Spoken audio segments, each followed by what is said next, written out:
Chapter 1086. As the continuous stream of shrill cries rang out, the fire spirits who had woken up charged towards the platform at an incredible speed. As the voice appeared, more fire spirits woke up, and their sharp roars shook the world. It was as if they would not stop until they killed all of them. As they roared, they rushed towards the platform, and the waves of heat instantly reached a terrifying degree. At the same time, Huang Mei rushed into a screen of light, and he was so fast that he instantly disappeared. Reverend Zilong's actions were practically on par with Huang Mei's. He instantly stepped into another screen of light and disappeared. As for the white-robed teenager, Zhu Yukai, and Flame Fiend's progenitor, the three of them spread out at the same time and charged towards different screens of light. Flame Fiend's progenitor even cast a seemingly casual glance at Su Ming. A glint appeared in his eyes, and no one knew what he was thinking. However, there were so many fire spirits rushing towards him that he did not have time to think too much. He could only move towards a screen of light closest to him. Su Ming also moved swiftly and stepped on the resentful Wei's body. The resentful Wei's speed surpassed Su Ming's, which was why using the resentful Wei's power was the best choice. The resentful Wei also sensed the mighty pressure from the shrill cries in the air above it. Its body swayed, and it charged towards another screen of light like a bolt of lightning and a thunderclap. However, Su Ming did not know whether it was a figment of his imagination, but he noticed that before he stepped on the resentful Wei's body, the fire spirits seemed to have surged towards him from all directions. Their shrill cries might have echoed in his ears, but the fire spirits did not seem to have cast their gazes on him. However, when he was together with the resentful Wei, the fire spirits immediately pounced on him. Su Ming did not have time to think. With the resentful Wei's extreme speed, he rushed into the screen of light, and his body disappeared along with it. At the same time, a large number of fire spirits rushed into the screen of light that the group had stepped into. Almost at the same time, the 9 screens of light around the platform started rotating rapidly. As they did so, booming sounds rang out. Light shone 100,000 feet, and this rotation made it seem as if the 5th kiln was operating. At the instant Su Ming walked out of the screen of light, he immediately spread his Atman outwards to scan the area. The resentful Wei beneath him did not stop and immediately charged forward. This was a blue sky, and the land was lush with greenery. It looked incredibly calm, as if there was no danger in this place. Even when Su Ming spread his divine sense outwards, he did not discover any danger. However, in the depths of his heart, he did not relax in the slightest. This was one of the many dimensions in the 5th kiln. It was impossible for there to be no danger in this place. A myriad of thoughts raced through Su Ming's mind as he charged forward. He knew what the spirit-trudging platform the yellow-browed man had mentioned just now was. The platform they had been standing on just now was one of them. The Jade Slip Dustburner's progenitor had given him an introduction to the spirit-trudging platform. It was not originally named that way, but that was what the later generations called it. As time passed, most people started describing it as such. Its true use had already disappeared in the long river of history. Perhaps dust burners knew about it, but they did not mention it in the Jade Slip. The platform's current use was due to its location, which was why it was incredibly important to all those who entered the 5th kiln. If anyone divided the numerous dimensions in the 5th kiln into its inner and outer dimensions, they would be able to see it as a gigantic circle. Countless dimensions were spread out, and there were both primary and secondary dimensions within them. There were 3 borders between the inner and outer dimensions. These 3 borders were formed by numerous platforms surrounding them, and they divided the entire 5th kiln into 4 regions. It did not mean that the dimensions with the supreme treasures were definitely located in the innermost region, but the innermost region definitely contained the dimensions with the supreme treasures. The place the yellow-browed man had mentioned just now was clearly the first border. What he meant was that if everything went smoothly for the group, they would gather there and step into the 5th kiln's dimension, which was located between the 2nd and 3rd borders. The 5th stone Su Ming wanted could only appear in the deepest parts of the kiln, which was the inner ring at the edge of the third layer. The fifth stone's specific function in the fifth kiln was to suppress everything, to suppress some of the powerful, supreme treasures. Su Ming's eyes sparkled. As the resentful Wei charged forward, he continued spreading his Atman outwards in search of the exit. This world was not big, so he could tell that this should be one of the dimensions with complementary treasures. There was no light from the treasure in the sky, either. Clearly, the complementary treasures had already been taken away many years ago. The more such a place was, the more dangerous it was. If there were treasures around, then it would be fine. As long as they did not absolutely need the treasures, then the ferocious spirits in this place would most likely not take the initiative to attack. However, since the treasures had long since been taken away, the ferocious spirits here would kill all those who came to this place. Su Ming was on high alert. As he moved forward, he did not forget to observe the area behind him. In just a dozen-something breaths, his expression changed swiftly. He noticed that there were 3 fire spirits charging into the region he had been relocated to, and they were chasing after him. Su Ming frowned. The 3 fire spirits were not particularly strong. 2 of them possessed combat power equivalent to those in Solar Culpa Realm, and the last one was rather weak. It only had the mighty pressure of those in Lunar Culpa Realm. Compared to them, Su Ming was more concerned about just what sort of ferocious spirits existed in this seemingly peaceful world. The most important thing for him to do at that moment was not to chase away the fire spirits behind him, but to leave this dimension as soon as possible. A glint appeared in Su Ming's eyes. The resentful Wei beneath him could sense his thoughts, and it became even faster. Su Ming also sent a divine thought to Xian Shang and his group, who were still excited that they had finally arrived at the 5th kiln.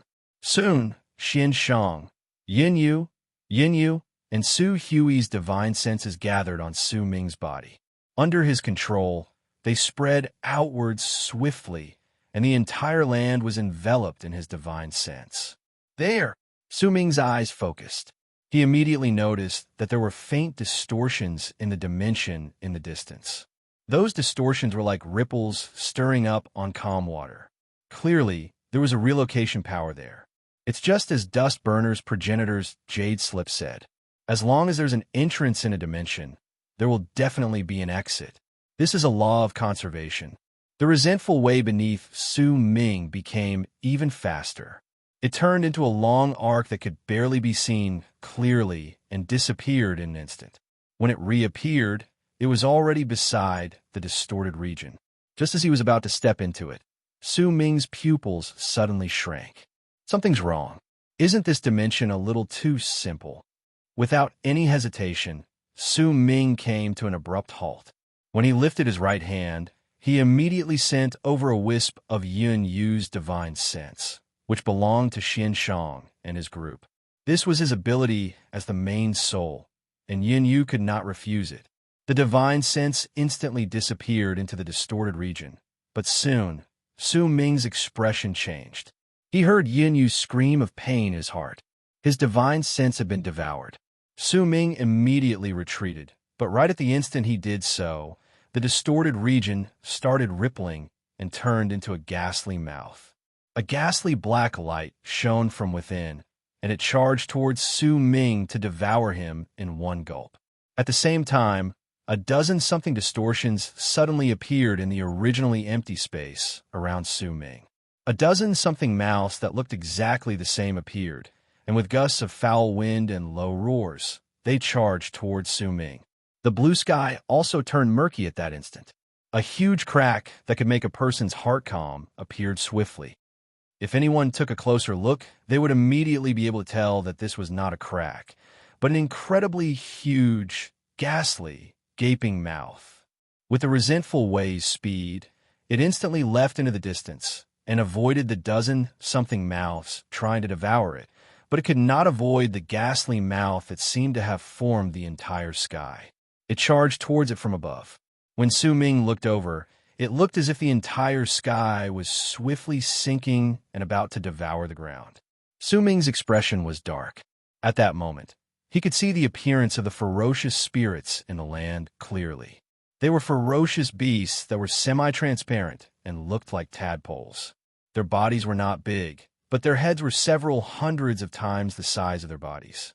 Once they opened their mouths, they looked even more astonishing. There might only be a dozen-something of them, but each of them exuded a combat power equivalent to those in Solar Culpa realm. There was also madness and resentment in them, especially the ferocious beasts that replaced the sky. The mighty pressure spreading out from them was the presence of an almighty in Mastery realm.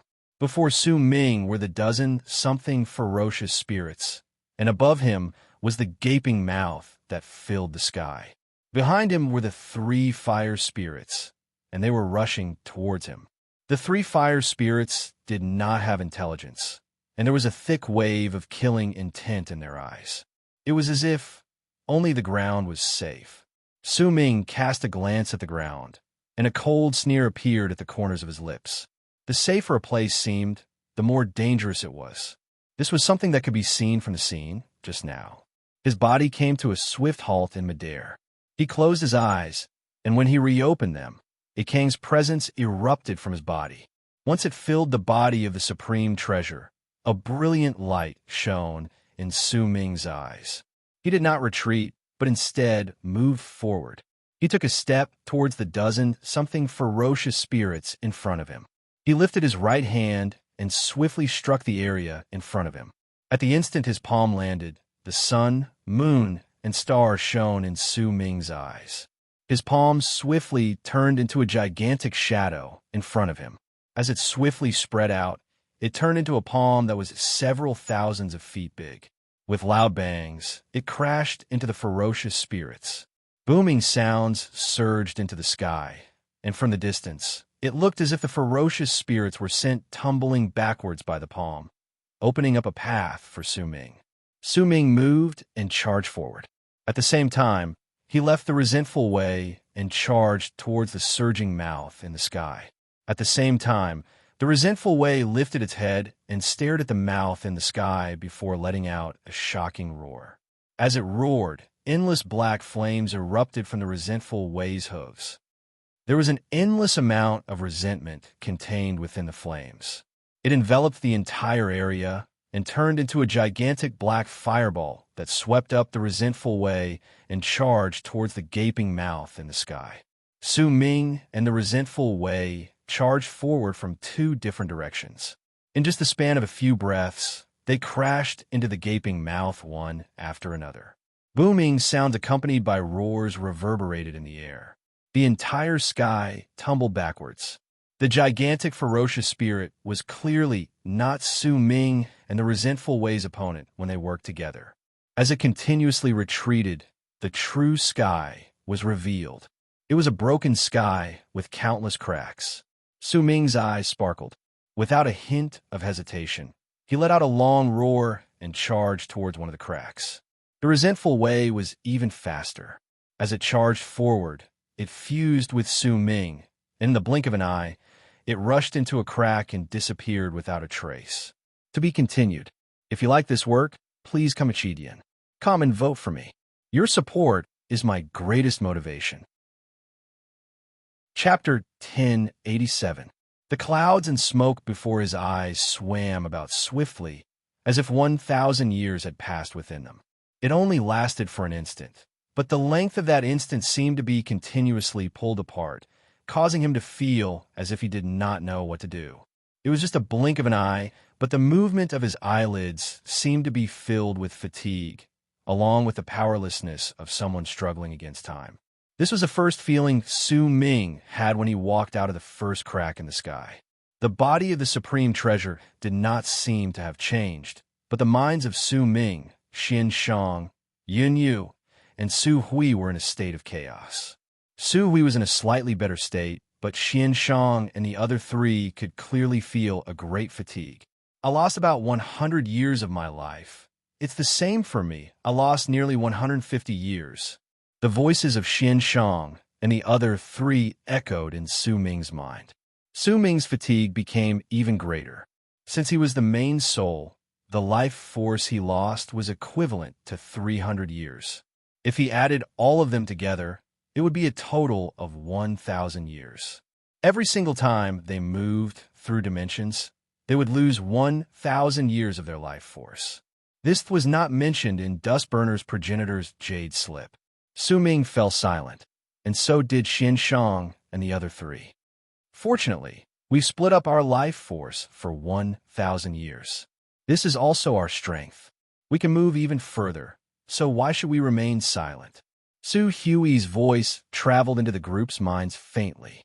Since we're already here, there's nothing we can afford to lose.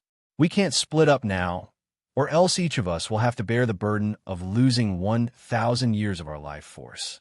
In just a few times, we'll die in the fifth kiln. No wonder the old monsters who can clearly resist fire didn't come here. Only the Almighties who are masters of fate, lives, and death would step into the fifth kiln. The main reason might be the loss of our life force every single time we move through dimensions. That's right.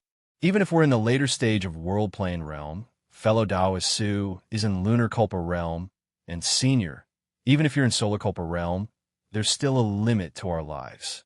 We're not like the Almighties who are masters of fate, lives, and death, who have practically endless lives. They can afford to waste their lives. The crowd's sighs traveled into Su Ming's mind, and a barely noticeable glint shone in his eyes. He knew that even masters of fate, lives, and death didn't have an endless lifespan. They had a period of exhaustion, and this kind of depletion of lifespan would cause their period of exhaustion to arrive earlier. A freezing glare shone in Su Ming's eyes as he mumbled to himself faintly. Then where did the life force absorbed by the fifth kiln go? As soon as he said this, everyone in his mind stopped talking and began to ponder. Does Dustburners know that moving through dimensions will waste their lifespan, or do they not? Su Ming's eyes sparkled as he looked around him. He was clearly in another dimension at that moment. The sky in this place was gray and hazy, as if there was an endless amount of dust in it. The ground was not quiet, and there were roars coming from the ground.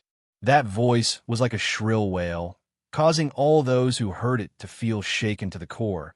But compared to the calmness of the dimension previously, Su Ming preferred this place. Being able to see and hear was better than not being able to see and not being able to hear. He did not immediately act rashly. Instead, he began thinking about it in his mind. If they don't know about it, then it's clearly impossible. Only dust burners can activate the fifth kiln, so why do they need to activate it once in a while? A glint appeared in Su Ming's eyes again. He had a vague feeling that he had grasped some clues. Based on the analysis on the surface, dust burners are using the activation of the fifth kiln to make the fire spirits who possess intelligence choose whether to leave or stay. This is a method for their race to increase their numbers besides reproduction.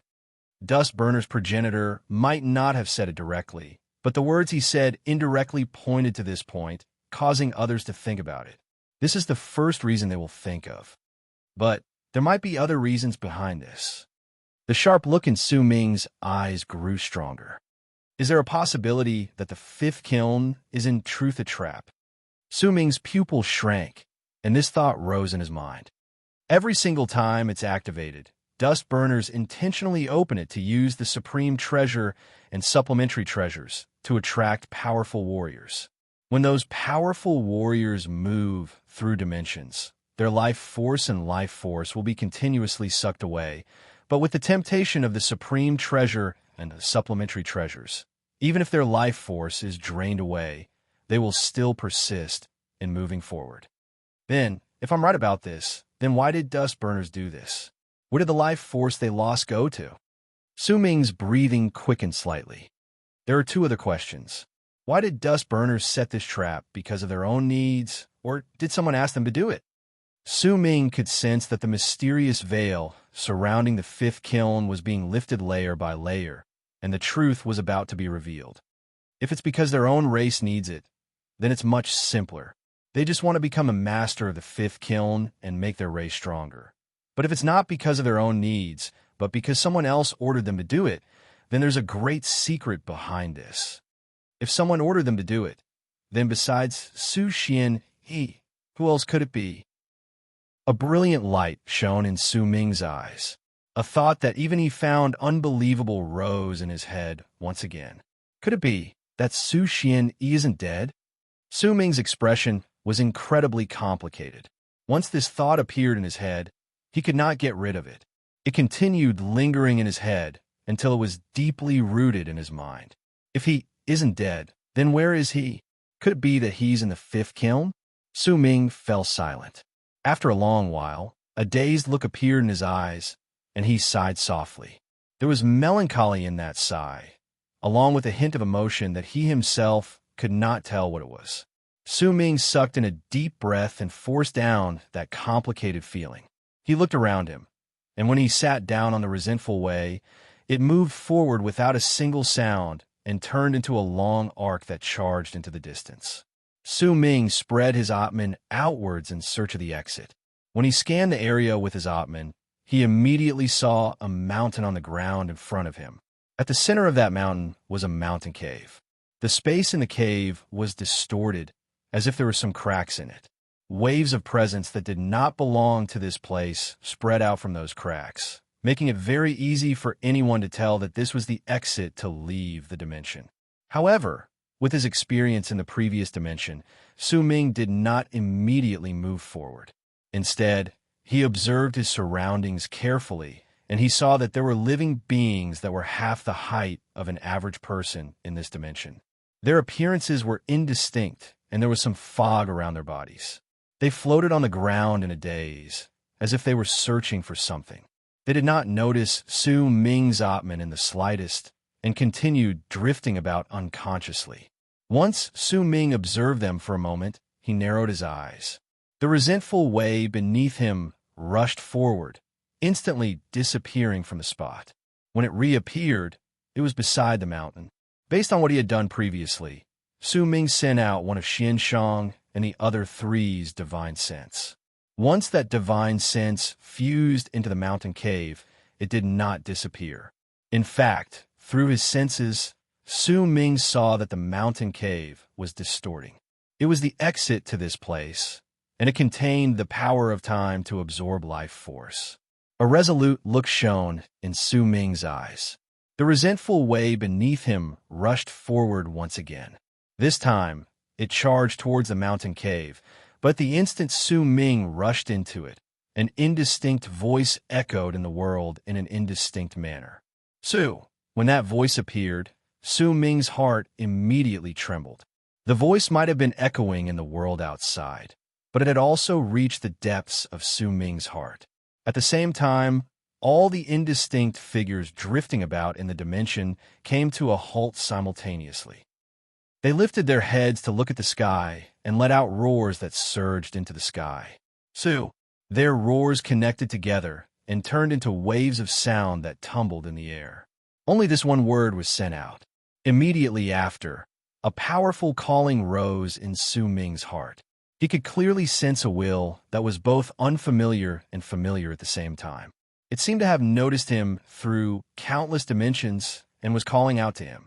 As the calling spread out, the bald crane shuddered violently in the body of Su Ming's supreme treasure. It was as if the voice had some sort of mysterious power over it, causing a cold, dark look to appear in its eyes, along with struggle. When the voice spread out, the resentful way beneath Su Ming paused for a moment before charging forward again. In the blink of an eye, it rushed into the distortions in the mountain cave and disappeared without a trace. Another 1,000 years passed. In the blink of an eye, the third dimension appeared before Su Ming's eyes. An ancient air appeared on the body of the supreme treasure he controlled. All the people in it were exhausted, and once again, they sensed the terror of moving through dimensions and having their life force drain away. Su! Almost the moment Su Ming walked out, the unfamiliar yet familiar voice appeared in his heart again. That voice seemed to have traveled through time and was slowly approaching him at that moment. Before Su Ming could do anything, the expressions of Xian Shang, Yin Yu, and Su Hui changed, because at that instant, all of them noticed the drastic change in the bald crane and heard its shrill screams of pain. Get lost! Get lost! You are you, and I am me. We are not one. You are me, and I am you. The reason why you were created was to complete a mission. I'm not. I'm the bald crane. I like crystals. You're not. You're Kong Mo. You belong to Saint Defire's camp. You've forgotten your mission. Wake up. Kong Mo, kill the person who is disturbing your mind. Kill him. Use his blood to dye your spirit red and awaken my existence in the depths of your memories. Get lost. I'm not Kong Mo. I'm Su Ming's bald crane. I was heavily injured 3 times, and you will split from me. You should not exist. You, who are in Dark Dawn's ballad in the origin of heaven, will forever belong to Saint Defire's camp. If you like this work, please come Chidian. Come and vote for me. Your support is my greatest motivation. Chapter 1088. Su. When the unfamiliar yet familiar voice appeared once again, its original intention was to call out to Su Ming. There was a feeling in that voice that Su Ming could not describe. He could sense that there was not a single hint of malice in that voice towards him. Instead, there was a warmth that caused Su Ming's heart to tremble. It gave him a feeling that he wanted to search for it and keep it forever. However, Su Ming did not expect that the appearance of the voice would cause the bald crane to undergo a drastic change that he had never seen before. The 2 voices belonged to the bald crane, and both of them were spoken by it. However, one of them belonged to the bald crane Su Ming was familiar with. The other might have the same voice, but its tone was wild, cold, and aloof. It was also filled with an air of superiority. It was completely different from the bald crane Su Ming was familiar with. Kong Mo. This was not the first time Su Ming heard that name. He knew a long time ago that before it lost its memories, the bald crane was known as Kong Mo. As Su Ming listened to the bald crane's roars and listened to the 2 wills fighting against each other in the bald crane's body, especially when he heard the words Saint Defire's camp, a loud bang suddenly rang out in his head. It was as if a membrane had been broken, and he came to a swift understanding. He understood why Kangs had called the bald crane a traitor when it saw it in the past. He also understood that Old Man Extermination did not belong to Arid Triad Expanse Cosmos, but belonged to one of the 180 Expanse Cosmoses in Dark Dawn. He could already imagine that many years ago, Old Man Extermination had come to Arid Triad Expanse Cosmos on an ancient ship. Over there, he had created a ballad, and there were 9 living beings in it. 4 of them were from different races, and he had granted them eternal life. In the ballad, there was a king, and also the bald crane. However, perhaps not even Old Man Extermination had been able to tell the bald crane's true identity. It did not belong to Arid Triad Expanse Cosmos either. It was Kong Mo, and it belonged to one of the 180 Expanse Cosmoses in Saint Defire. That was why Kang called him a traitor. Perhaps the Old Man Extermination's death and many other deeper secrets came from the word traitor, origin of heaven. Arid Triad Expanse Cosmos is known as Origin of Heaven because this is an Expanse Cosmos belonging to Dark Dawn and Saint Defire. They're fighting over this Expanse Cosmos. If Dark Dawn has 1 less Expanse Cosmos, Saint Defire will have 1 more Expanse Cosmos, and vice versa. Whoever controls Origin of Heaven will have the initiative, and they can fight. That was why to snatch Arid Triad Expanse Cosmos, Dark Dawn and Saint Defire executed their own methods. Dark Dawn sent Old Man Extermination, and Saint Defire created Kong Mo.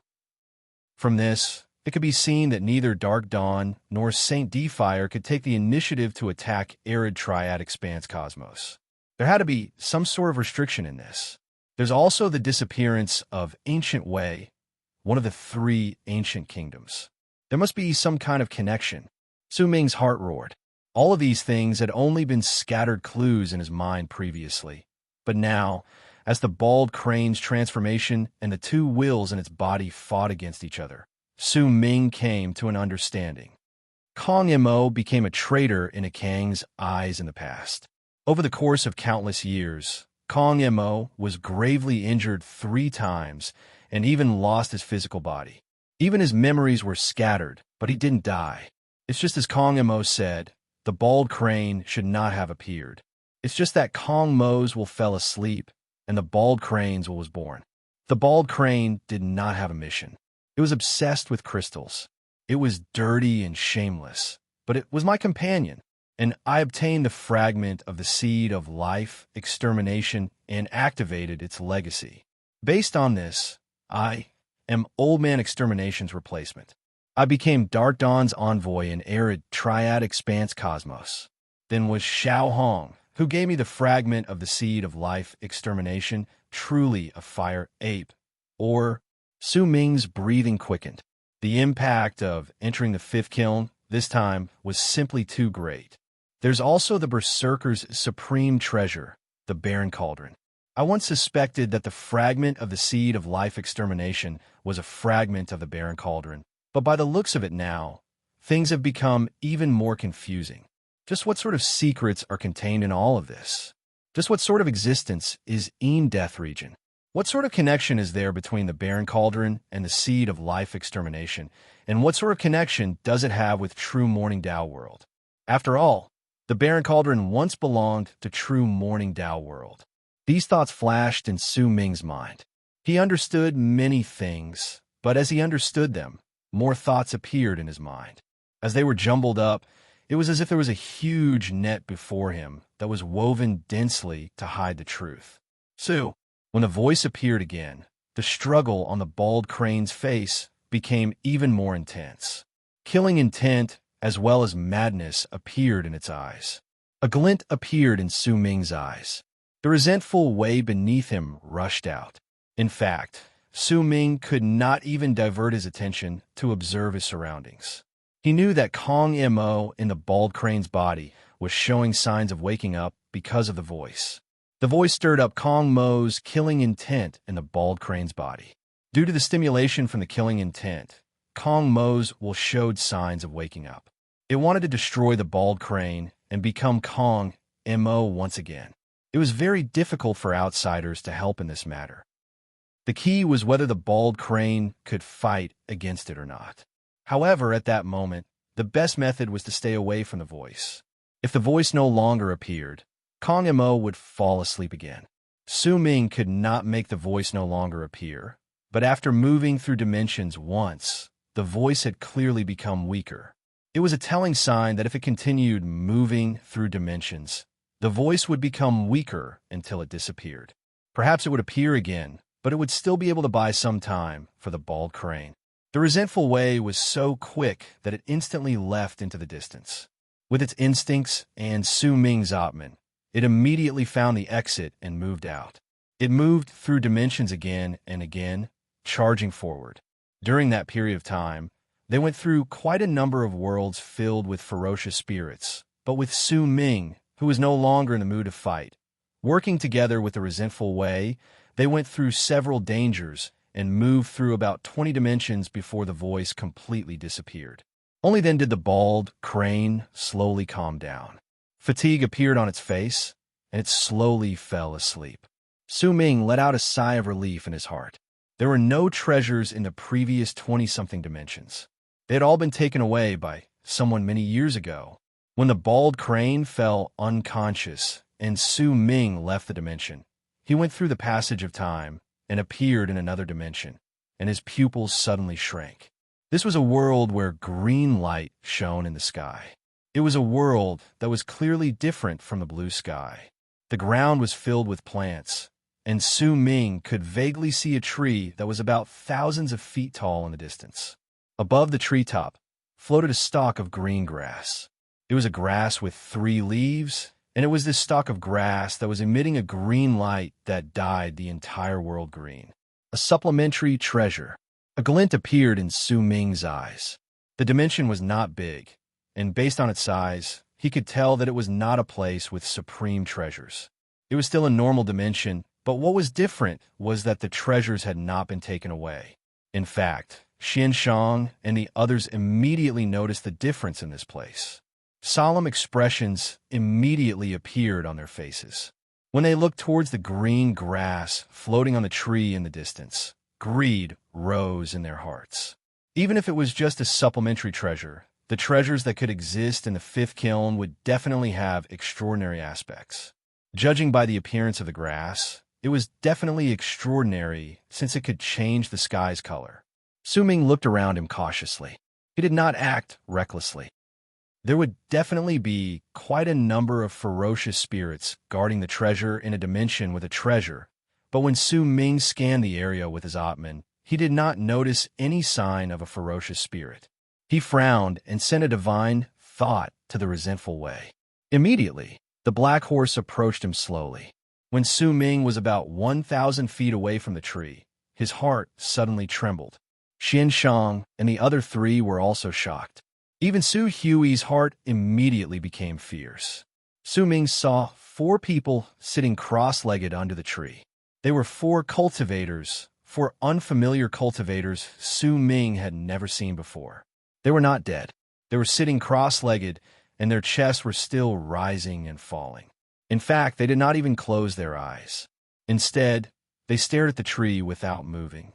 There was confusion and struggle in their eyes, along with an indescribably bizarre air about them.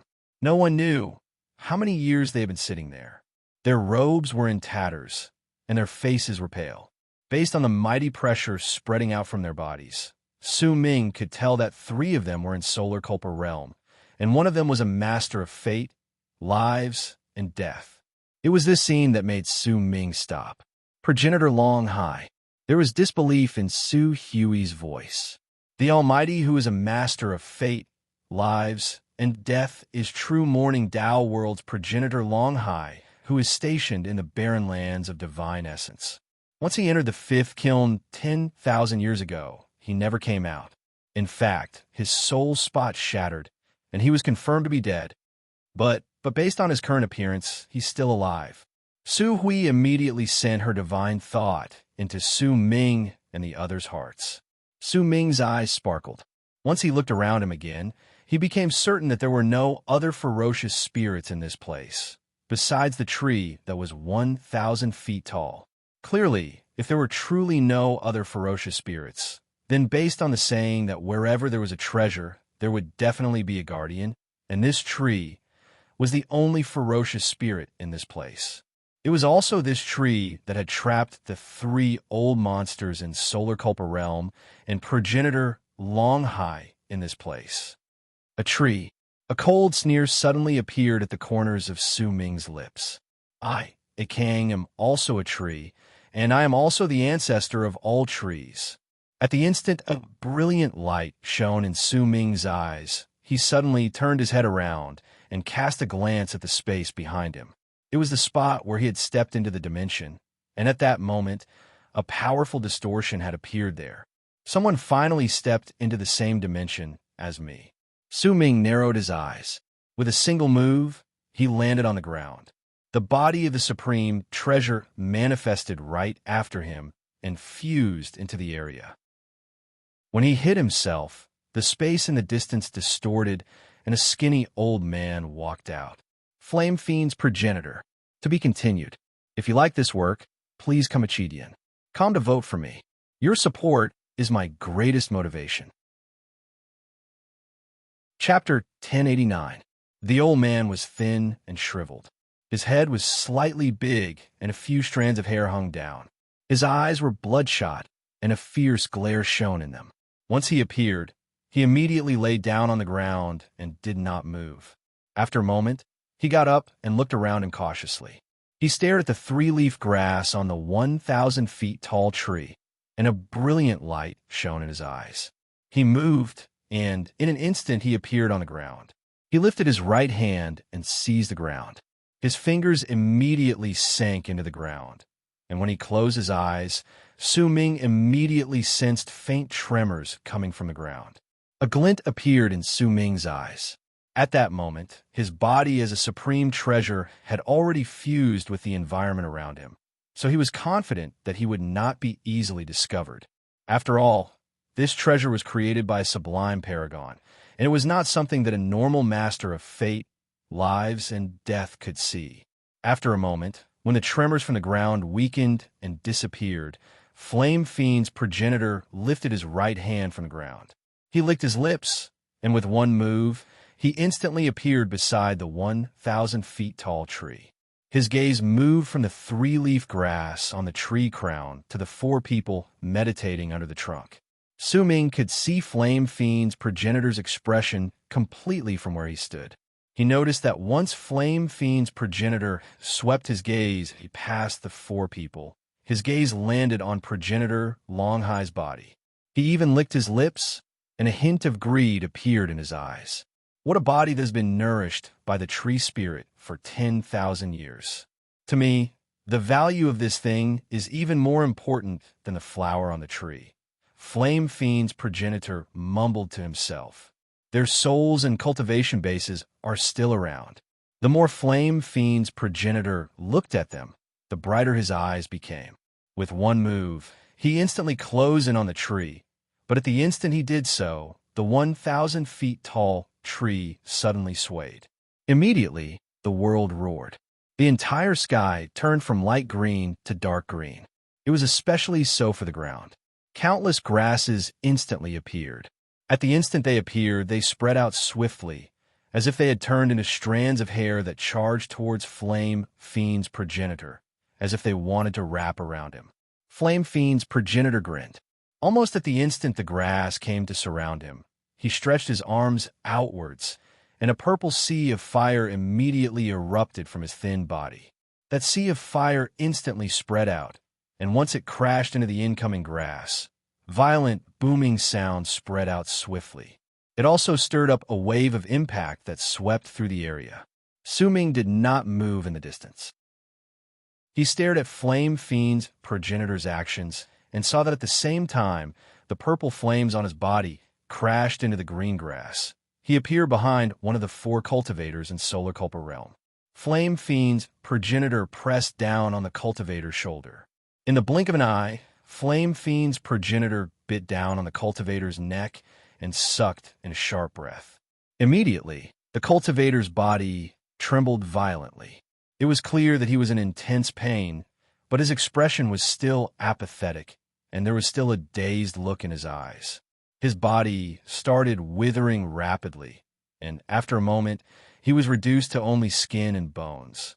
A large amount of black spots also appeared on his body.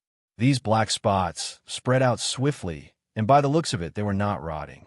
Instead, they were brands left behind by fire. All of this happened in the span of a few breaths.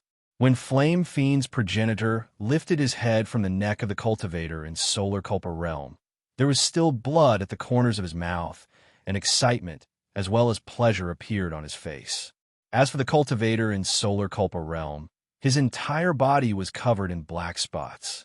He was like charcoal, and with a swing of Flame Fiend's progenitor's right hand, he was reduced to powder. At that moment, the 1,000 feet tall tree seemed to have become enraged. When it swayed again, quite a large number of leaves fell off and turned into talismans. They shone with a thick green light and charged towards Flame Fiend's progenitor. A glint appeared in Flame Fiend's progenitor's eyes, and he charged towards the other cultivator in Solar Culpa realm. Almost at the instant he closed in on that cultivator and the talismans closed in on him, Flame Fiend's progenitor lifted his right hand and pushed his palm against the talismans. The world roared. A gigantic palm immediately appeared in front of Flame Fiend's progenitor and charged towards the talismans.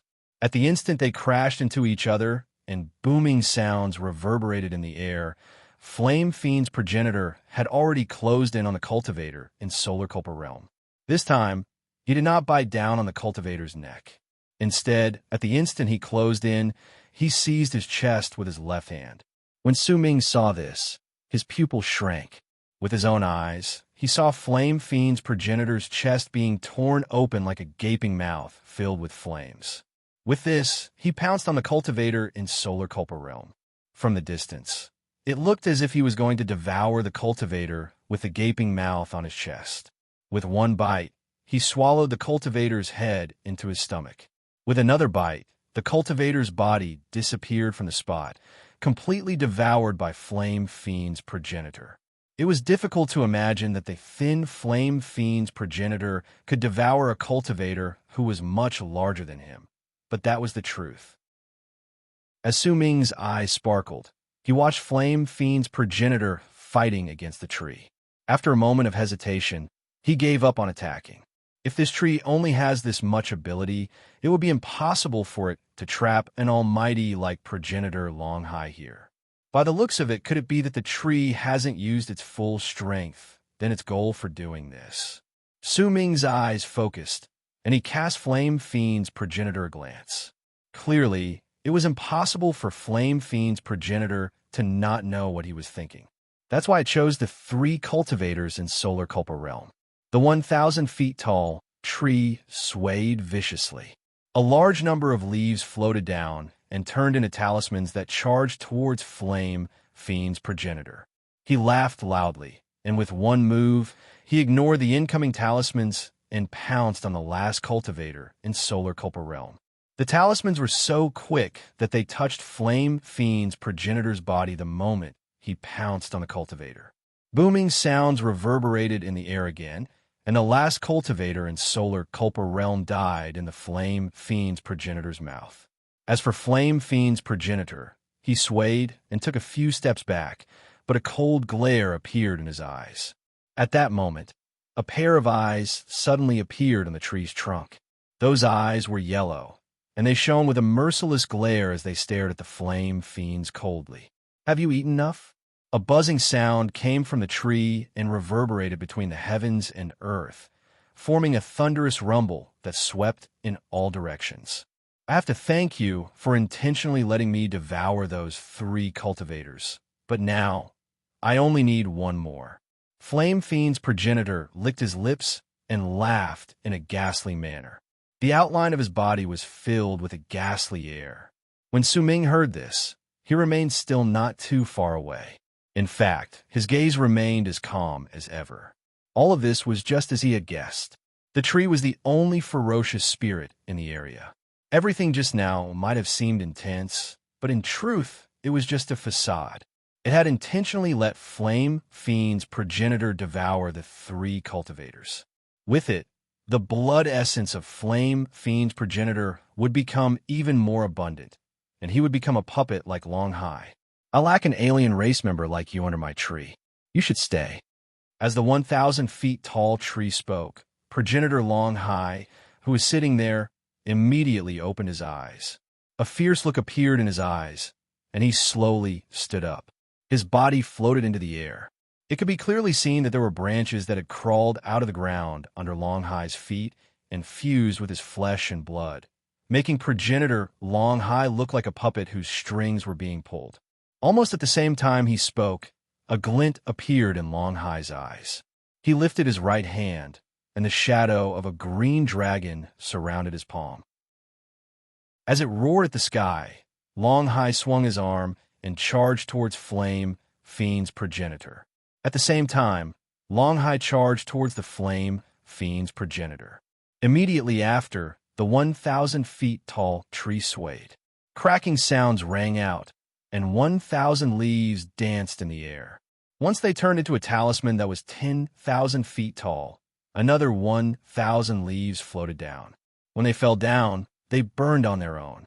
As the leaves burned, what spread out was not smoke, but thick resentment. Once that resentment spread out, another 1,000 leaves fell down, and they turned into human faces. They were the faces of all sorts of living beings. As piercing roars echoed in the air, the 3,000 leaves charged towards Flame Fiend's progenitor. "I'm the ancestor of all trees. I have existed since the universe was created.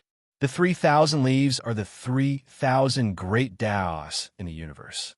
You are still not coming." Buzzing sounds tumbled in the air like thunder. The 3,000 leaves turned into a gigantic battle axe in midair and cut down on Flame Fiend's progenitor. When Su Ming saw this, a hint of surprise appeared on his face. He could sense the mighty pressure of those in Mastery Realm from the tree. If it could trap an almighty in Mastery Realm, then it was clear that it was not weak. As for Flame Fiend's progenitor, his pupils shrank when he saw this, but not a hint of fear could be detected. Instead, he grinned. He did not even look at the incoming Long High and the axe formed by the 3,000 leaves. Instead, he pushed his palms against the ground. With it, He lifted his head and let out a piercing howl towards the sky. As he did so, a surging purple sea of fire instantly erupted from the flame fiend's body. That sea of fire surged into the ground through his palms. So what if you can trap an almighty in Mastery Realm? If you were a human, I would still be a little wary, but you're just a tree, and trees rely on the ground. I'll burn your foundation, the ground, to ashes and melt this world into nothingness. I like to see just how you'll make things difficult for me once you lose your foundation. As the flame fiend howled, the ground burned, and a thick sea of fire filled the entire world in the blink of an eye. As the ground burned, it swiftly disappeared. The sky was reduced to nothingness, layer by layer. The flames from Flame Fiend's progenitor were his origin flames. He was a life form that was different from dust burners, but they were similar in that they were born from fire. In the blink of an eye, the earth on the ground turned into ashes and disappeared. The sky was devoured by nothingness, and during that instant, the entire world no longer had a sky and no earth. There was only a tree that was 1,000 feet tall, floating in the air. The tree had countless roots, and at that moment, due to the lack of earth, all of them started distorting. To be continued. If you like this work, please come to Chidian. Come and vote for me. Your support is my greatest motivation. Chapter 1090. Progenitor Long High's green dragon rushed out of the flames and closed in on Flame Fiend's progenitor in the blink of an eye. As he laughed ferociously, he lifted his right hand and struck the center of his brows. When he opened his mouth, he coughed up a mouthful of black blood. That blood seemed to contain a scorching power, and there was also a strange form of life within it. It charged towards the green dragon, and at the instant they crashed into each other, no bangs rang out. Instead, the black blood looked as if it had fused into the green dragon. Countless bumps appeared on the green dragon's body, and once they shattered, they turned into human faces with black spots. Judging by the looks of it, it was one of the 3 cultivators in Solar Culper Realm who had been devoured by Flame Fiend's progenitor. As it filled the air, it covered the entire green dragon's body, causing it to disintegrate and turn into ashes. You're just a tree without roots, and you dare to become my enemy? As the Flame Fiend laughed ferociously, he was about to rush towards the 1,000 feet tree trunk, but the battle axe formed by the 3,000 leaves closed in on him with a bang. When it cut down, Flame Fiend's progenitor did not dodge. Instead, he opened his mouth and coughed up another mouthful of black blood. That black blood burned in midair and turned into another human face. This person was also one of the 3 cultivators in Solar Culper Realm. At that moment, with a ferocious expression, he charged towards the battle axe formed by the 3,000 leaves. With a loud bang, the human face crumbled, but the battle axe formed by the 3,000 leaves also crumbled. For a period of time, Flame Fiend's progenitor's glory was boundless. His strategy was incredibly successful. First, he pretended to fall into the tree's plan and devoured the 3 cultivators in Solar Culper Realm. But in truth, he did not fuse with them. Instead, they gathered in his body and were gathered together by the flames to turn into his own power. Then in one go, he burned the entire ground and sky. Su Ming remembered how Flame Fiend's progenitor had seized the ground with his right hand, and he had managed to burn the entire world so quickly. Clearly, at that time, Flame Fiend's progenitor had already started making preparations. Even Su Ming had to be wary of him. After all, even he had not been able to see through Flame Fiend's progenitor's actions. Then, by burning the world in an instant, he destroyed the tree's roots in one go, causing it to become a rootless object. By doing so, it would mean that he had gained an advantage in the battle. All of this had been thought up by Flame Fiend's progenitor within a short period of time, and he had even put it into action. From this alone, it could be seen that those who had reached the level of Almighties were incredibly cunning and quick at scheming. It was not something a normal person could imagine. If things continued progressing in this manner, then there was a high possibility that Flame Fiend's progenitor would obtain the treasure in this place, and even devour Long High. If that was the case, Su Ming would not choose to walk out. He would choose to wait. If he could not find a chance to attack, then it would not be a bad idea for him to give up on this. As the 3,000 leaves crumbled, Flame Fiend's progenitor laughed ferociously and charged towards the 1,000 feet tall tree. He was so quick that at the instant he closed in on the tree, his pupils suddenly shrank because he saw that there was no panic or anger in the tree's eyes, but derision.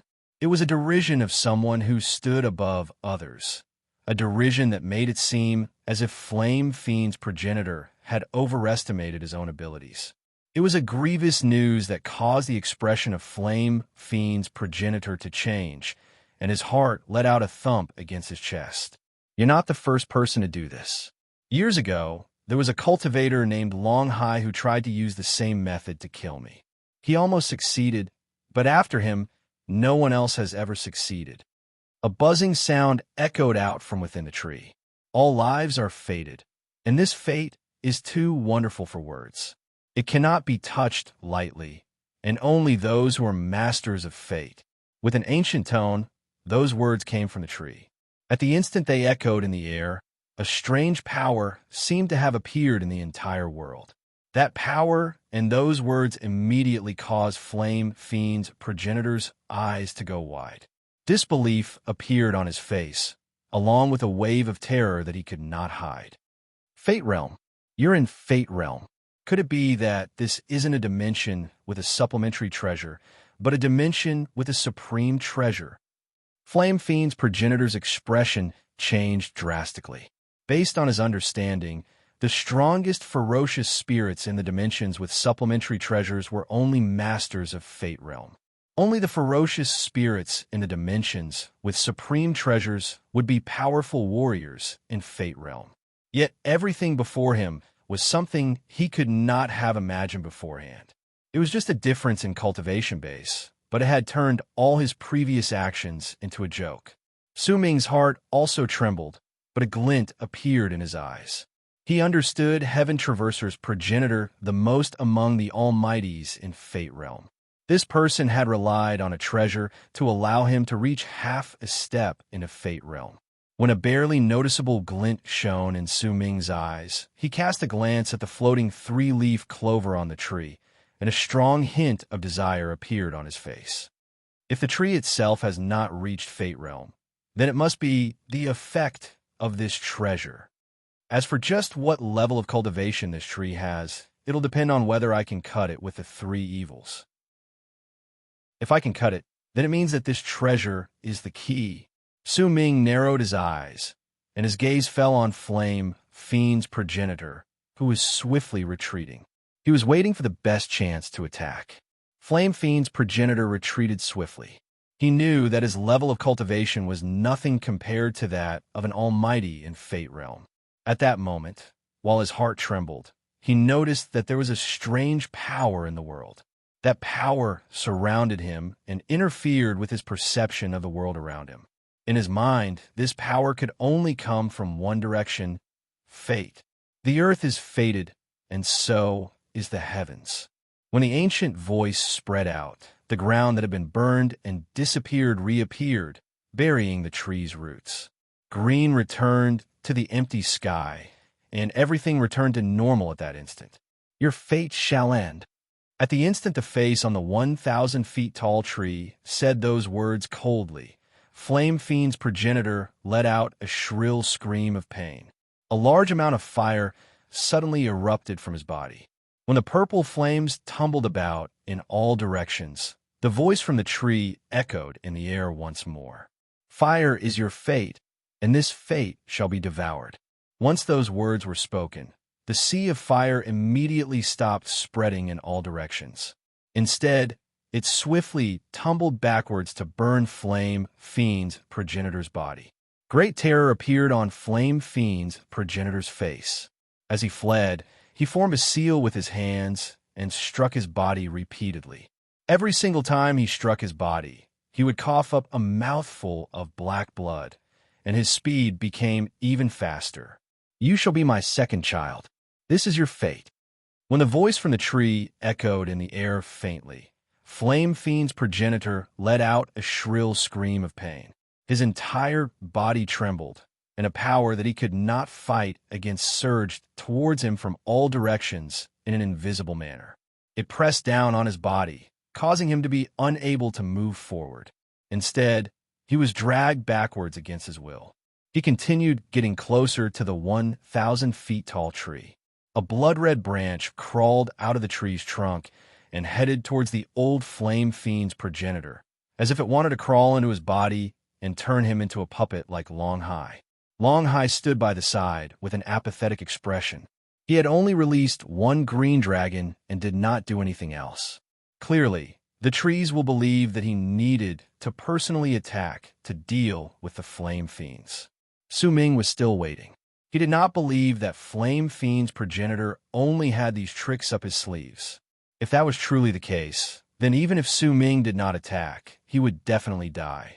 However, if flame fiend's progenitor still had other tricks up his sleeves, then Su Ming would be prepared to deliver a fatal strike to him. After all, this person had already shown killing intent towards Su Ming due to Huang Mei's words.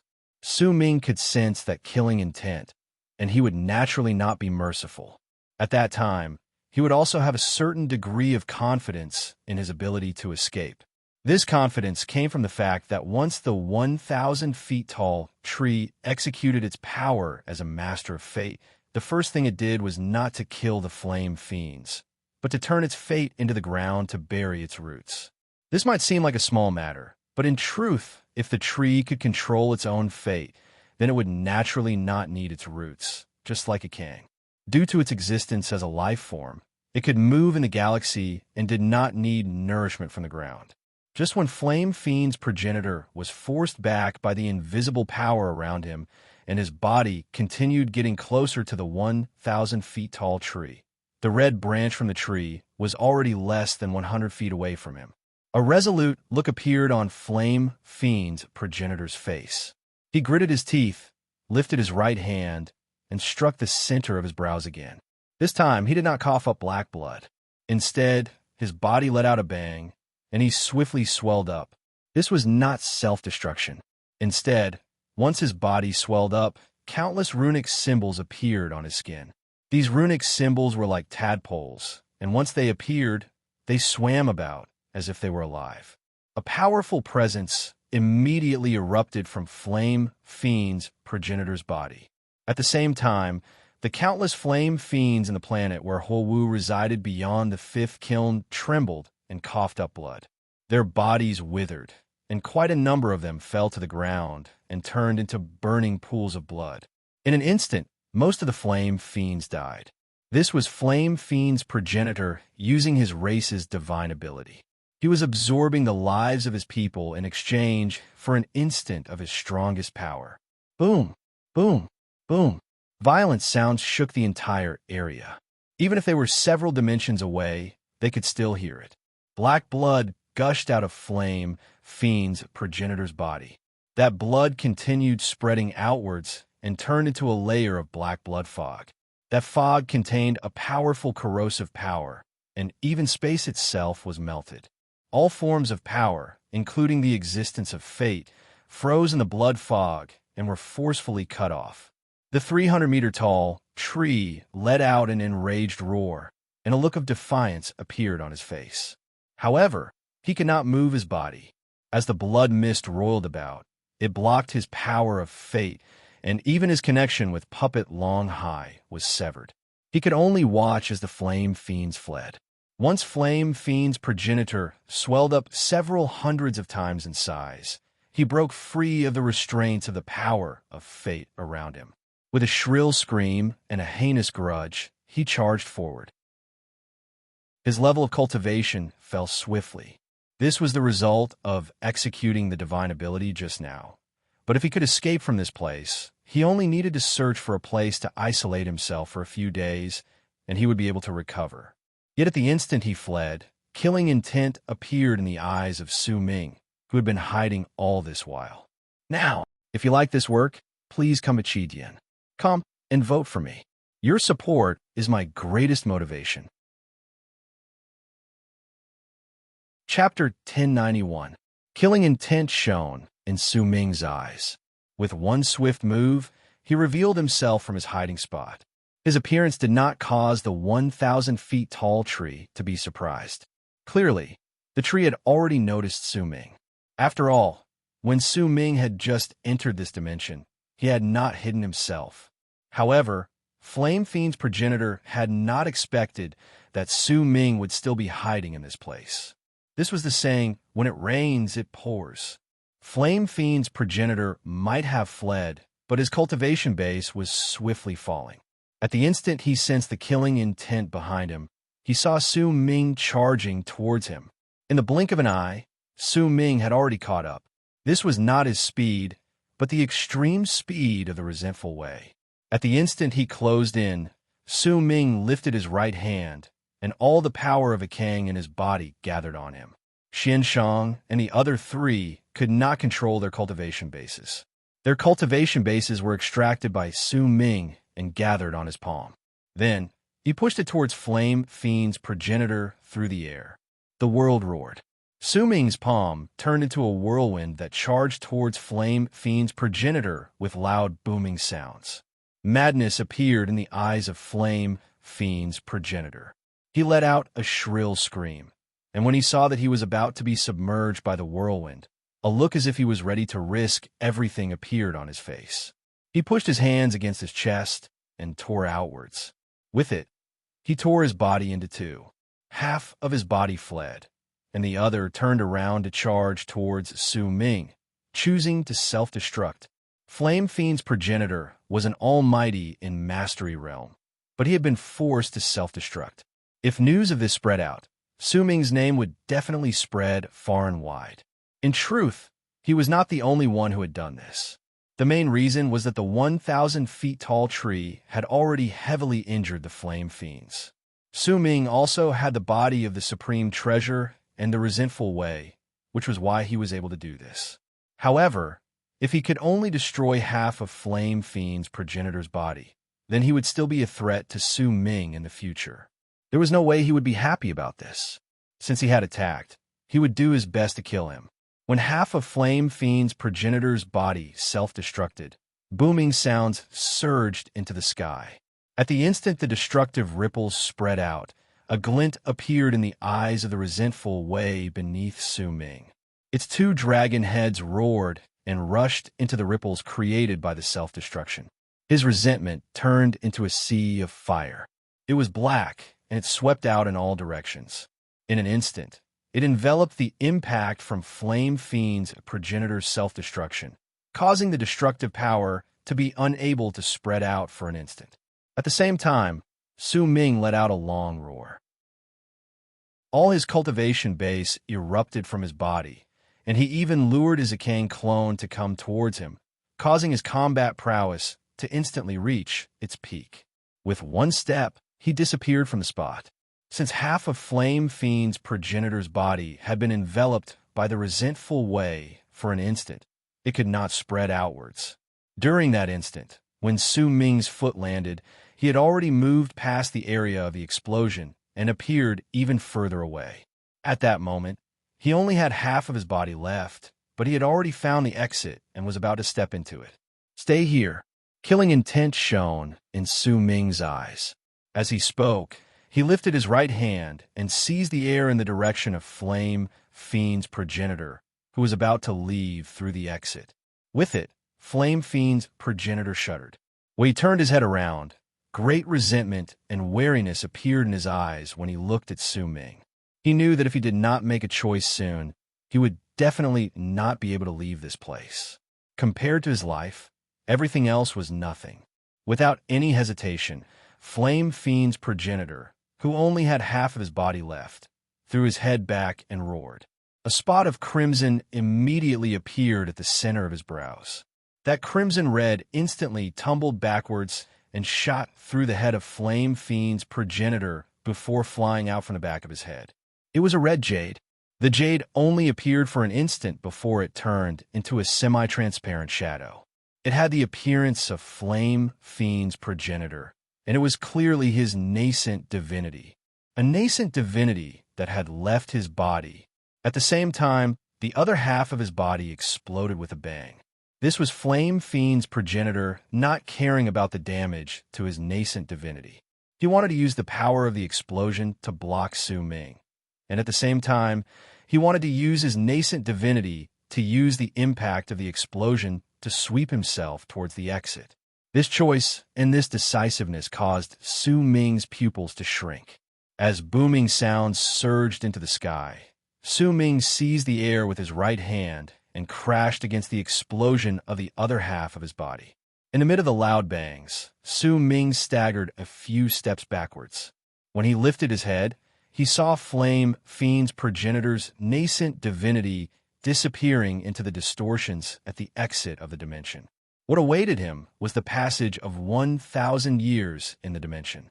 He, who only had his nascent divinity left, would definitely be heavily injured again during the passage of 1,000 years. Since he no longer had a body, his life force and his life could not be absorbed. Then what would be absorbed would definitely be the essence of his nascent divinity. If he was lucky enough to survive, then he would definitely no longer be the previous Flame Fiend's progenitor, but would be incredibly weak. The dimensional gaps were boundless and illusory, and the places they stepped into might not necessarily be the same region. Because of that, the thought of chasing after him flashed briefly in Su Ming's mind before he gave up on it. He swung his arm, and only then did Su Ming see a red bee skin bag amid the impact of the explosion after half of Flame Fiend's progenitor's body exploded. He seized the air with his right hand, and the bee skin bag immediately charged towards him. Once Su Ming caught it, he immediately turned his head around and looked at the 1,000 feet tall tree and the resentful way in the distance. The resentful way's self-destruction had already ended. It moved and appeared beside Su Ming. There was slight fatigue on its face, but it was not injured. At that moment, Su Ming stood beside the exit of the dimension. It could be said that he had already taken the initiative. Even if he retreated, he could leave with just one step. He stared at the 1,000 feet tall tree in the distance. The tree was also staring at Su Ming through the gradually dispersing blood fog. By its side was progenitor Long Hai. At the instant Su Ming exchanged glances with the tree and shifted his gaze to look at progenitor Long Hai, a faint voice suddenly spoke up in Su Ming's mind. That voice drifted about, and there was anxiety as well as a strong desire in it. Fellow Taoist, save me. I am Long Hai, and I came from true Morning Tao world.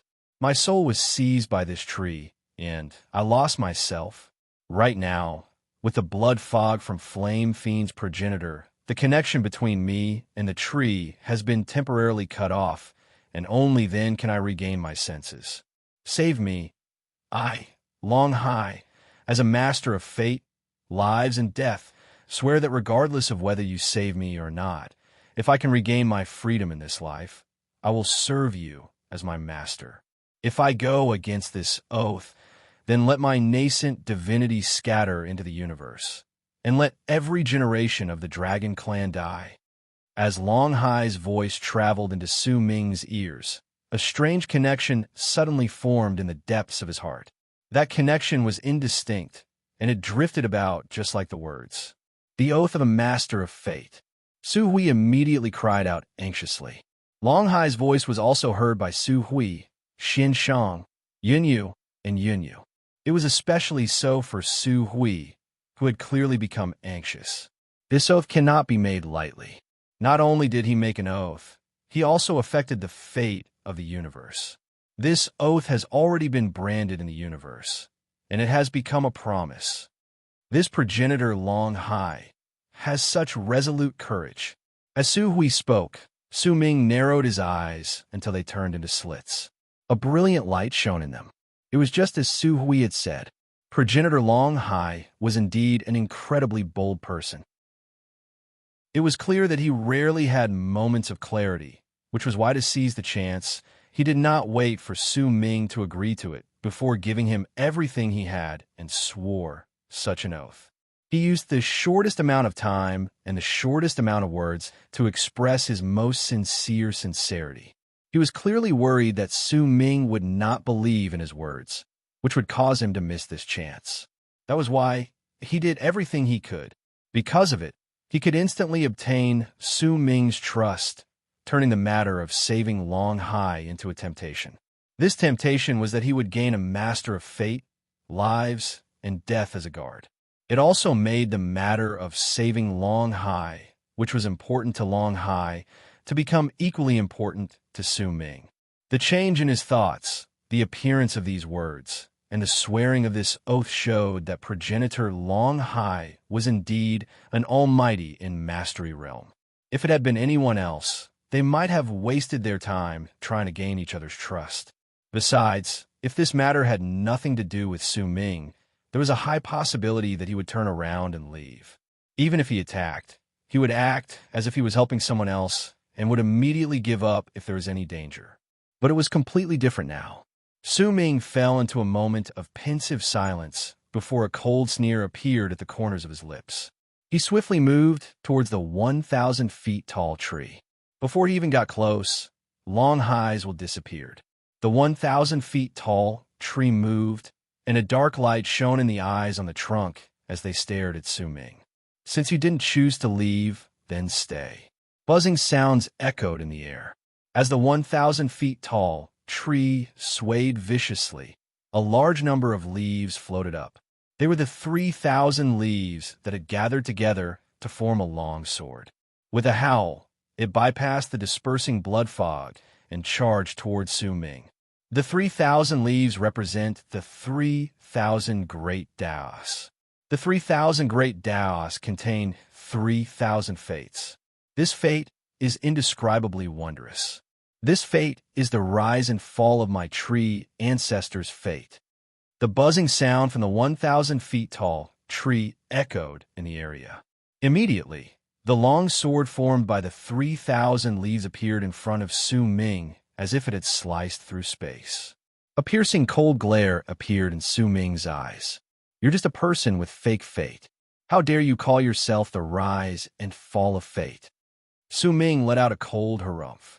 At the instant the leaf sword closed in on him, he lifted his right hand and swiftly cut down. Execution of 3 evils. The entire world looked as if it had been cut down by a sharp blade right in front of Su Ming at that moment. It fell on the incoming leaf sword, and as booming sounds surged into the sky, the leaf sword immediately crumbled. The 1,000 feet tall tree's eyes focused. At the same time, Su Ming's voice echoed in the world with an arrogance that made him look down on the entire world. You're just a tiny sapling, and you dare call yourself an ancestor before me? As Su Ming's words echoed in the air, a king's presence erupted from the body of the supreme treasure without holding anything back. The appearance of a king's presence swept up the heavens and the earth, causing the world to feel as if the sky and earth had been turned upside down. That presence was filled with an untamed, arrogant, domineering air, madness, and an indescribable evil that looked down on all lives. The 1,000 feet tall tree's expression instantly changed drastically. I have to go out due to some matters, and I have to tell everyone in a gloomy manner that I will only be able to write 1 chapter every day for the next few days, but I will update the chapters for the next few days. I'm truly sorry. I'm gloomy as well. To be continued. If you like this work, please come Chidian. Come and vote for me. Your support is my greatest motivation. Chapter 1092. As Su Ming controlled the body of the supreme treasure, Xian Shang and the others felt their hearts tremble in fear. They could vaguely sense a presence that suffocated them rising from Su Ming's body with a bang. This presence caused them to feel as if their hearts were being suppressed incredibly. It was as if 10,000 mountains were pressing down on them, and it was difficult for them to even think at that instant. This was not the first time they had felt this sort of feeling. In truth, when the sea of fire had erupted outside the 5th kiln, and Su Ming had subdued the resentful way in the world in the vortex, they had also felt the same thing. However, the feeling they had then was far inferior to what they felt now. At that moment, the presence spreading out from Su Ming's body contained madness, domineeringness, unruliness, and endless malice. It caused Xian Shang and the others' hearts to tremble, and even their souls were suppressed. In fact, they had a feeling that they could not get rid of it. It was as if Su Ming wanted to destroy them, they would not have a single shred of power to fight back and would be instantly devoured. It was as if they were unable to fight back in the face of their mortal enemy. It was as if they had turned into ants before Su Ming, and he had become the universe that devoured ants to live. Su Hui's feelings were slightly weaker compared to Xianshang and the others, but she was still shocked. What was different was that she did not feel fear in her heart, but a deep sense of submission. Submitting to the strong would make it impossible for others to have even the slightest bit of will to fight back. This was how Su Hui felt at that moment. However, all of this could only be sensed by them while they were in the body of the supreme treasure. In truth, if there were anyone else in the world outside, they would see Su Ming standing in the air with his long hair dancing in the wind. The presence and mighty pressure spreading out from his body formed endless distortions around him. Those distortions spread through the entire world and filled the entire dimension. However, when all of this landed in the 1,000 feet tall tree's eyes, it was filled with a completely different and powerful shock, along with an unprecedented shock and disbelief. In its eyes, there was a gigantic shadow in the endless distortions that filled Su Ming's body.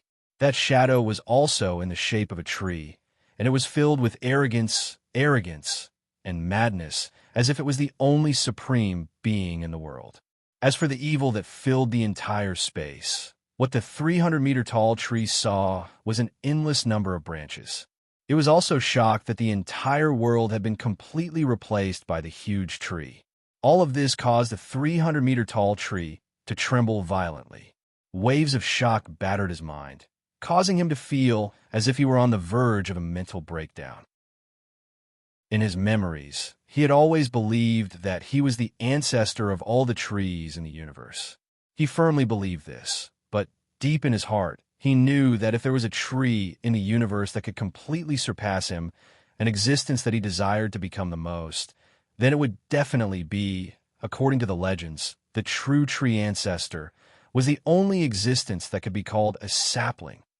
Ikang, the 300-meter tree's voice echoed out in all directions. Its body swayed back and forth, and the leaves on its crown floated down as it stared in astonishment at the scene playing out in front of it. "You puny sapling! How dare you call yourself the tree ancestor before me?" Killing intent shone in Su Ming's eyes. He took a step forward, and when his foot landed, the world roared. His presence was like a tidal wave that pressed down on the tree. It was just a simple step, but in the eyes of the 1,000 feet tall tree, the gigantic tree that occupied the entire world was roaring at it. That roar also brought with it an oppressive feeling that made its soul tremble, as well as terror. "How dare you act with such impudence?" Su Ming took another step forward. When he lifted his right hand, he swiftly cut down on the tree. With it, the power of the three evils filled the area, and with it, the ground under the 1,000 feet tall tree crumbled and turned into nothingness as it shuddered. The ground was formed by the tree's laws of fate, and Su Ming's slash of the three evils could cut the fate of Heaven Traverser's progenitor. It was the nemesis of all fates that were not his own, which was why when his palm fell, there was no way that the ground formed by the laws of fate of this tiny sapling would not crumble. "How dare you not worship me?"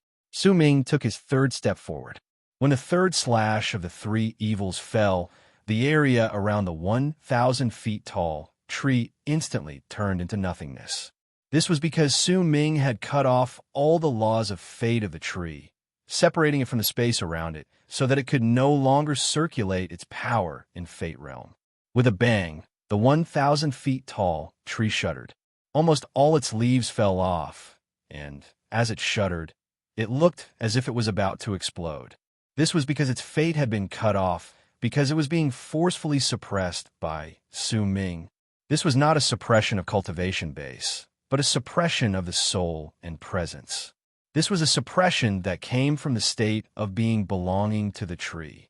If it was any other cultivator, then they would have to have a higher level of cultivation in the tree before they could use this method to suppress the tree.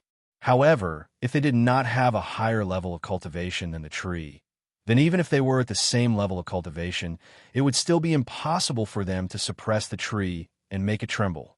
But Su Ming was different. He was not suppressing the tree's level of cultivation, but his Akang clone's presence. He was suppressing his Akang clone's state of being. It was a might that made all the trees in the universe tremble and obey him. Compared to Su Ming's Akang clone, the 1,000 feet tall tree was just a tiny sapling.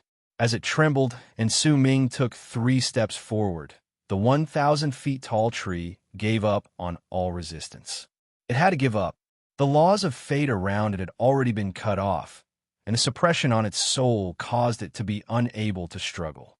The respect contained in its heart towards a legendary existence like Akang made its heart feel as if it was about to shatter. It had not expected that it would run into the true progenitor of the tree, the existence that it longed to become the most in its life. Akang. It was just like a cat who thought that it had become a tiger, but one day, when it truly ran into the tiger, it would lose all will to fight back due to the powerful tremors. The tree tarot greet, progenitor Akang. All the leaves on the 1,000 feet tall tree had fallen off. Only the 3-leaf grass remained floating at the top of the tree. At the same time it shone with a green light. The trunk of the 1,000 feet tall tree twisted and tilted, and a red branch quickly crawled out of it. That branch spread out, and a red leaf quickly grew out of it. This could be said to be the highest form of worship for the trance. When a leaf fell, it meant that the tree folk had prostrated themselves before the tree, showing complete submission. The bending of the trunk symbolized supreme respect, and the red branch that stretched out was formed by the tree's soul. As for the red leaf that grew on the branch, it was the tree's soul. It showed itself to Su Ming with its soul, and it even lifted the red leaf towards Su Ming. From the distance, if the tree was compared to a person, then this scene would be like a person kneeling respectfully before Su Ming. When the person lowered his head, he lifted his right hand with his palm facing upwards, as if it was a strange form of etiquette, but also as if he was waiting for something. Su Ming's expression was calm. He could sense the 1,000 feet tall tree submitting to him. This was the embodiment of it being suppressed by Akang.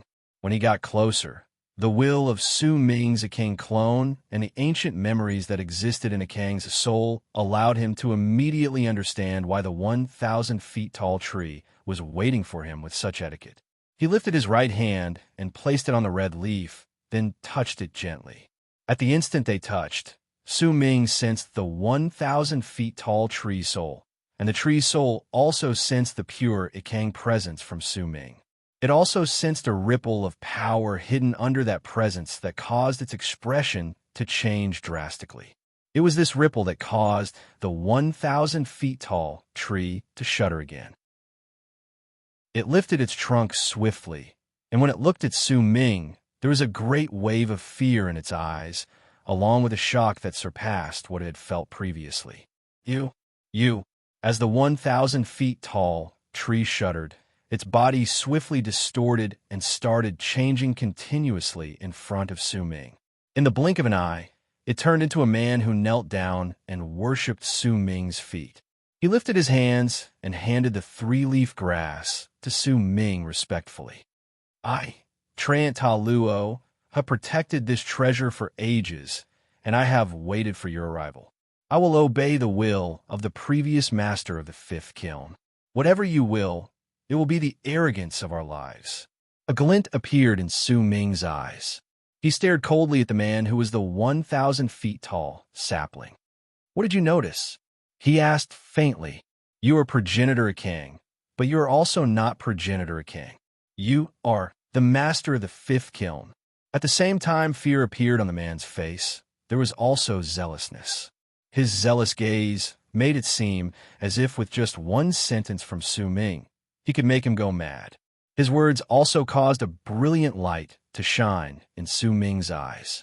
Even though he had been prepared for this since a long time ago, he still lifted his head in silence and stared at the air. The voice from Dust Burner's progenitor echoed in his head. Su Xian, he was the previous master of the fifth kiln. Only his cursed son had the right to become the new master of the fifth kiln. Su Ming stared at the air quietly. After a long, long while, he let out a sigh in his heart, but soon a focused glint appeared in his eyes. He carefully mulled over the man's words, and a fierce look instantly appeared in his eyes. You said just now that you have waited for my arrival? It's not just me. All the living beings in the fifth kiln have been waiting for your arrival. They've been waiting for the scion of the previous master to come and become the new master of the fifth kiln. The man lifted his head and looked at Su Ming with a zealous gaze. Who told you that I would come? Su Ming asked calmly, but within his calm voice was a thought that he had never thought of before. This thought caused his breathing to quicken, and he seemed to have come to an understanding of everything. When the old master returned to the kiln for the final time, he sent his will to all the existences in the kiln with fatigue, telling us to continue waiting. His son will descend into the fifth kiln many years later. A bang went off in Su Ming's head. His body trembled lightly, and his eyes shone brilliantly. He didn't die. The thought that caused Su Ming's breathing to quicken swiftly gathered together into these three words in the midst of the bang, and they echoed continuously in his head. To be continued. If you like this work, please come to Chidian. Come and vote for me. Your support is my greatest motivation. Chapter 1093. Su Ming was silent. He stared at the man before him, then lifted his right hand to take the three-leaf clover that was exuding a thick green hue. He did not have the urge to examine the treasure. With an apathetic expression, he put it away. Release Long Hai's soul, Su Ming said faintly. The man formed by the 1,000 feet tall tree did not hesitate. He closed his eyes, and when he reopened them, a crack instantly appeared at the center of his brows. It was pitch black inside, and a ball of dark light flew out from within. It was a nascent divinity, and once it left the crack at the center of the man's brows, it turned into an old man. The old man's expression was one of excitement. His nascent divinity trembled, and his thoughts surged like a tidal wave. All that had happened during the past 10,000 years rose in his heart. He had once thought that he would have to live his life like this, become a puppet until he died. In fact, he would have to live without freedom, and even death would not be under his control. He could only wait for a long time. This sort of pain was enough to make a person break down. He was not like the people in a king's foreign land. After all, they still had their memories to keep them company. After all, they still had hope placed before them. But the old man did not have any of that. If he was not an almighty master of fate, lives, and death, and had a will that a normal person could not possess, he would have lost himself a long time ago. Make up for your unfinished oath. Su Ming's voice interrupted the thoughts in the old man's heart. His nascent divinity floated in front of Su Ming. When he heard Su Ming's words, he looked over. After remaining silent for about 2 breaths, he wrapped his fist in his palm and bowed deeply towards Su Ming. I, Long Hai, am willing to protect you for 10,000 years to repay you for saving my life. This is my oath, and I will definitely keep my word. As he bowed, the indistinct connection in Su Ming's heart instantly became clear and fused into his mind. That connection might not allow him to control progenitor Long Hai, but it had already turned into an oath. If progenitor Long Hai obeyed it, then he would be suppressed by the entire universe. After all, this was an oath he swore with his power. In truth, the main reason why Su Ming had chosen to save progenitor Long Hai was because this person came from true Morning Dao world. After all, Su Ming had possessed Dao Kong, which meant that he had also indirectly obtained true Morning Dao world's kismet from Dao Kong. When he destroyed Yi Wang's kismet in the past, his own kismet became the only one left. Because of it, if it was a cultivator from another true world who swore an oath, then perhaps there would be some changes to it. But the people from true Morning Dao world swore to the kismet who had obtained the favor of the entire true world, so it was only natural that the oath would not be easily changed. Su Ming cast progenitor Long Hai a glance, then swung his arm. Progenitor Long Hai's nascent divinity immediately charged toward him. He did not fight back, but allowed himself to be led by Su Ming. At the instant he touched Su Ming's body, he fused into it and stepped into the body of the supreme treasure to become its seventh soul. The Xian family's supreme treasure. Forefather Long Hai's eyes suddenly flickered. He immediately sensed the souls of the other people within the body of the supreme treasure. Do you know about this item? Su Ming sent a thought to him. I went to the Xian family in the past and was somewhat acquainted with their ancestor, which is why I know about this treasure. As progenitor Long Hai spoke, Su Ming controlled the body of the supreme treasure and cast his gaze towards the man who was the 1,000 feet tall tree in front of him. The man continued bowing respectfully, and the zealous look on his face was still very strong. Su Ming remained silent for some time before he asked calmly, "Can you leave this dimension?" "I can't. Unless you step into the core of the fifth kiln and become its true master and repair the fifth kiln, only then can we leave," the man immediately said. Su Ming remained silent for a moment before he nodded at the man. Under the man's respectful gaze, Su Ming turned around and walked into the distance. With one step, he arrived at the edge of the exit of the dimension, and his footsteps came to a halt. However, he still did not turn his head back. After a moment of pause, he stepped into the exit and entered the dimensional crack, disappearing from the dimension. Su Ming did not pay any attention to the loss of 1,000 years of his life in the dimensional crack. Once he stepped into the crack, he closed his eyes. When he did so, the voice of Dustburner's progenitor echoed in his head in the past. The baby in his wife's womb was cursed. Su Xian used all his divine abilities, but he could only prevent the curse from worsening, but he could not get rid of it. Then, one day, he brought his wife and left this place. No one knows where they went. The fifth kiln has two masters. Su Xian is the second, but in truth, there's a third master, and that is his son. It's a pity that this person never came. Su Ming walked through the crack in the dimension. His expression was as calm as ever, but he had his eyes shut, hiding away the complicated emotions that had arisen in his heart due to these thoughts. He also hid away the voice of the man that was the 1,000 feet tall tree echoing in his head at that moment. When the old master returned to the kiln for the last time, with fatigue in his eyes, he sent his will to all the existences in the kiln and told us to continue waiting. His children will descend into the fifth kiln many years later.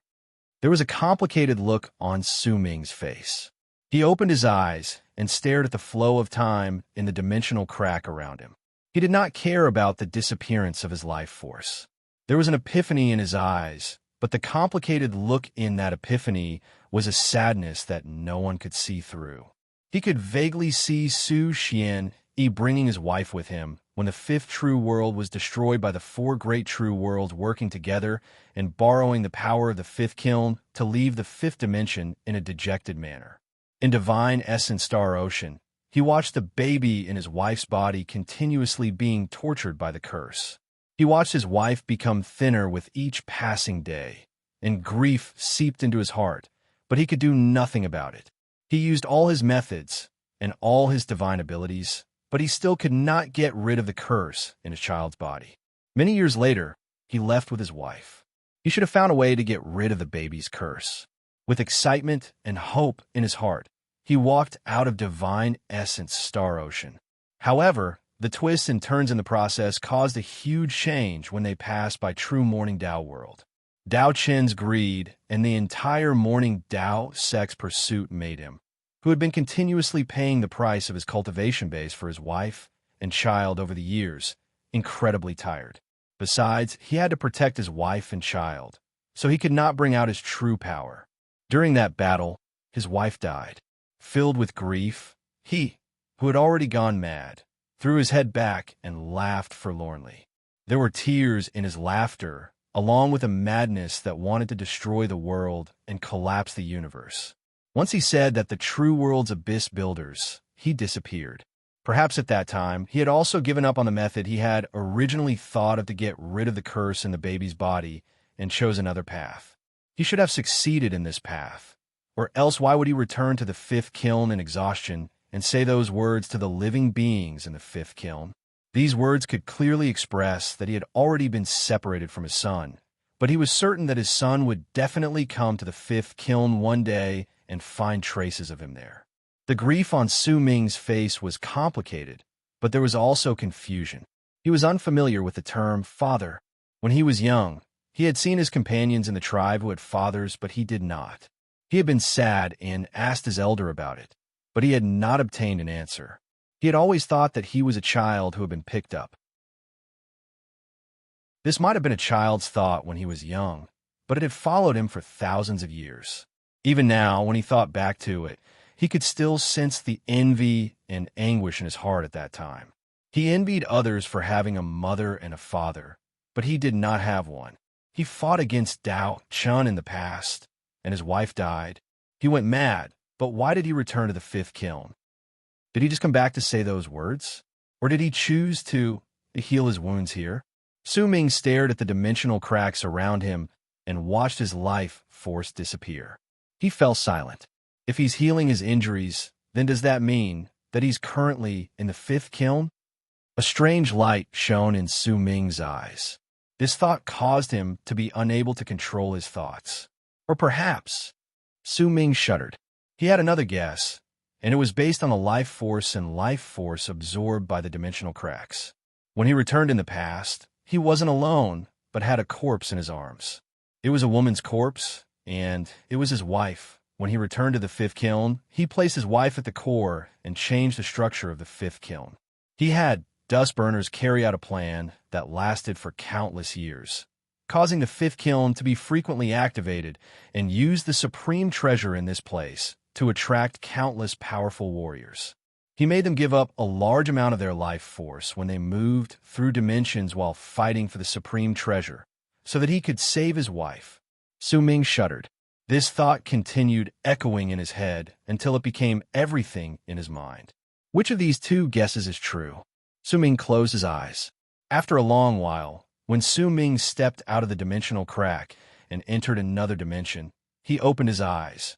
There was still a complicated look on his face.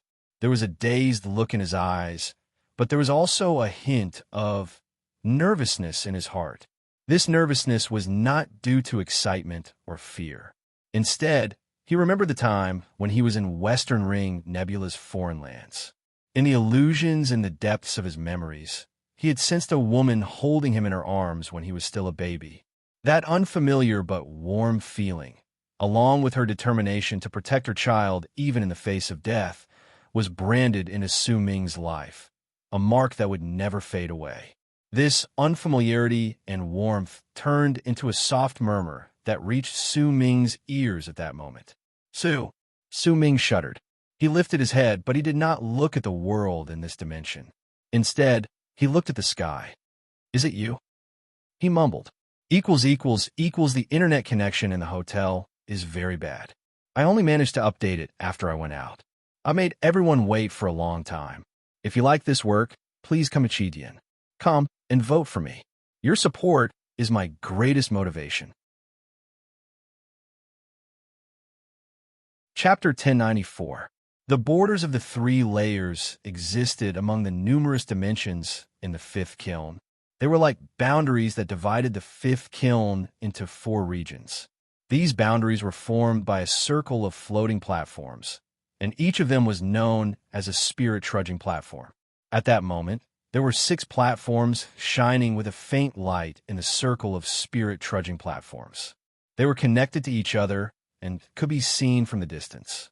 As for the other platforms, they were shrouded by fog in the area, causing people to be unable to see them clearly and see their details.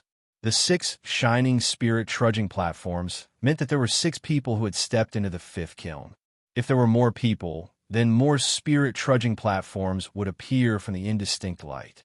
This was also the strange aspect of the fifth kiln.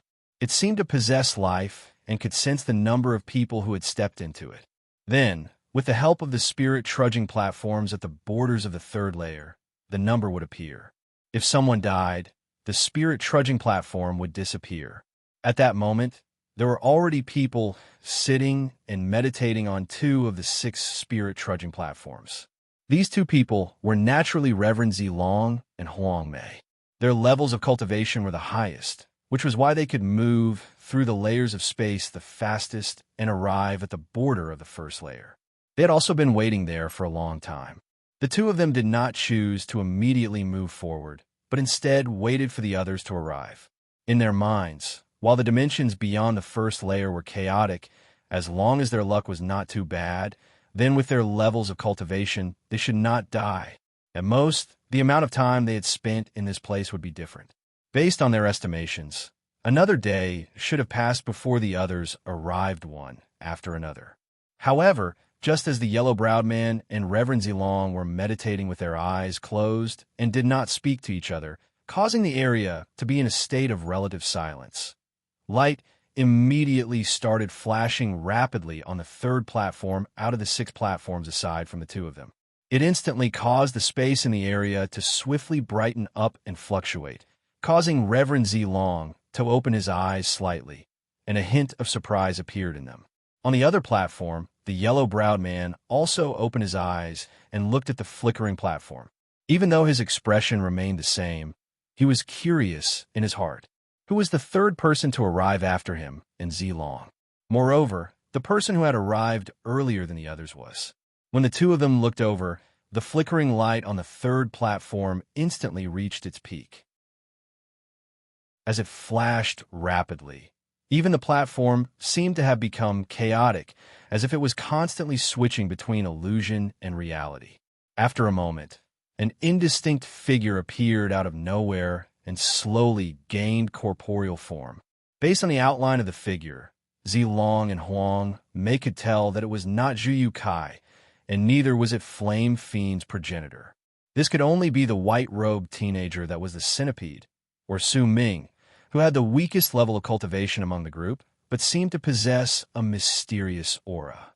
When the figure gained complete corporeal form several breaths later, Su Ming stood on the platform.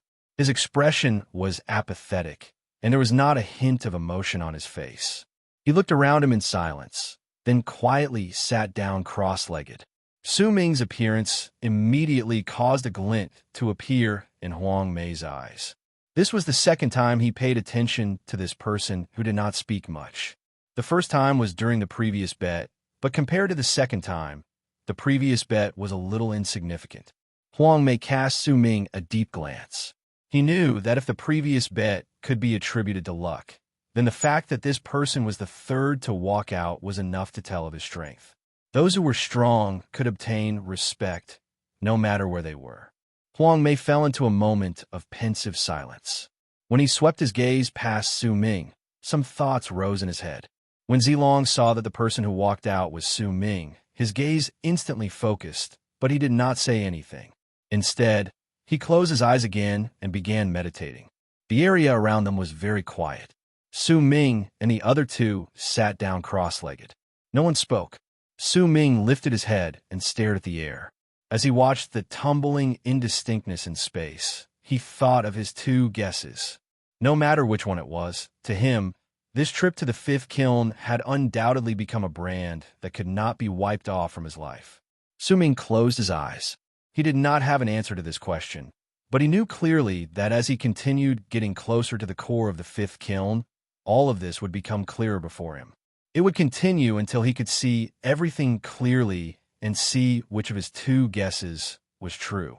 As Su Ming meditated, time trickled by. About a day later, the 4th platform shone with light. It was just like when Su Ming had appeared previously.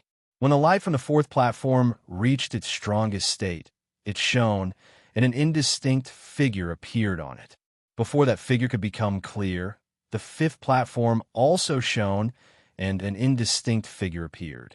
The 2 platforms shone at the same time, causing the space around them to flicker between brightness and darkness. Several breaths later, Zhu Kai walked out from the 4th platform. His body was huge, and when his foot landed, the platform on which he stood trembled. Once he appeared, he immediately looked towards the flashing 5th platform, but soon surprise appeared in his eyes. On the 5th platform, The white-robed teenager that was the centipede was completely revealed. When Zhu Kai looked over, the white-robed teenager also met his gaze. Once the two of them looked at each other, they did not speak. Instead, they looked around them at the same time. The yellow-browed man and Reverend Zilong's figures did not cause any changes in their expressions, but when they saw Su Ming, their pupils shrank. Su Ming was on the third platform. He did not open his eyes because of the flashes on the fourth and fifth platforms, but at that moment, when Zhu Kai and the white-robed teenager looked over, Su Ming seemed to have noticed them. He opened his eyes and looked back without any trace of politeness. There was an aloof look in his eyes. A glint appeared in Zhu Kai's eyes, and he chose to avoid meeting Su Ming's gaze for too long. He sat down cross-legged and stared at the empty sixth platform. The surprise in his heart made him slightly puzzled. Just what had happened to Flame Fiend's progenitor that he had not rushed over? As for the white-robed teenager, he smiled kindly at Su Ming. Once he wrapped his fist in his palm, he sat down by the side and seized the air with his right hand. The Catwoman immediately appeared. Her face was haggard, and the bite marks on her neck had already turned black, but her eyes were still apathetic, as if she had lost her soul. The white-robed teenager bit down on the Catwoman's neck again. Su Ming watched this scene coldly. Not a single hint of change could be detected on his face, but all the people in the body of the Supreme Treasure sensed the killing intent in Su Ming's soul at that moment.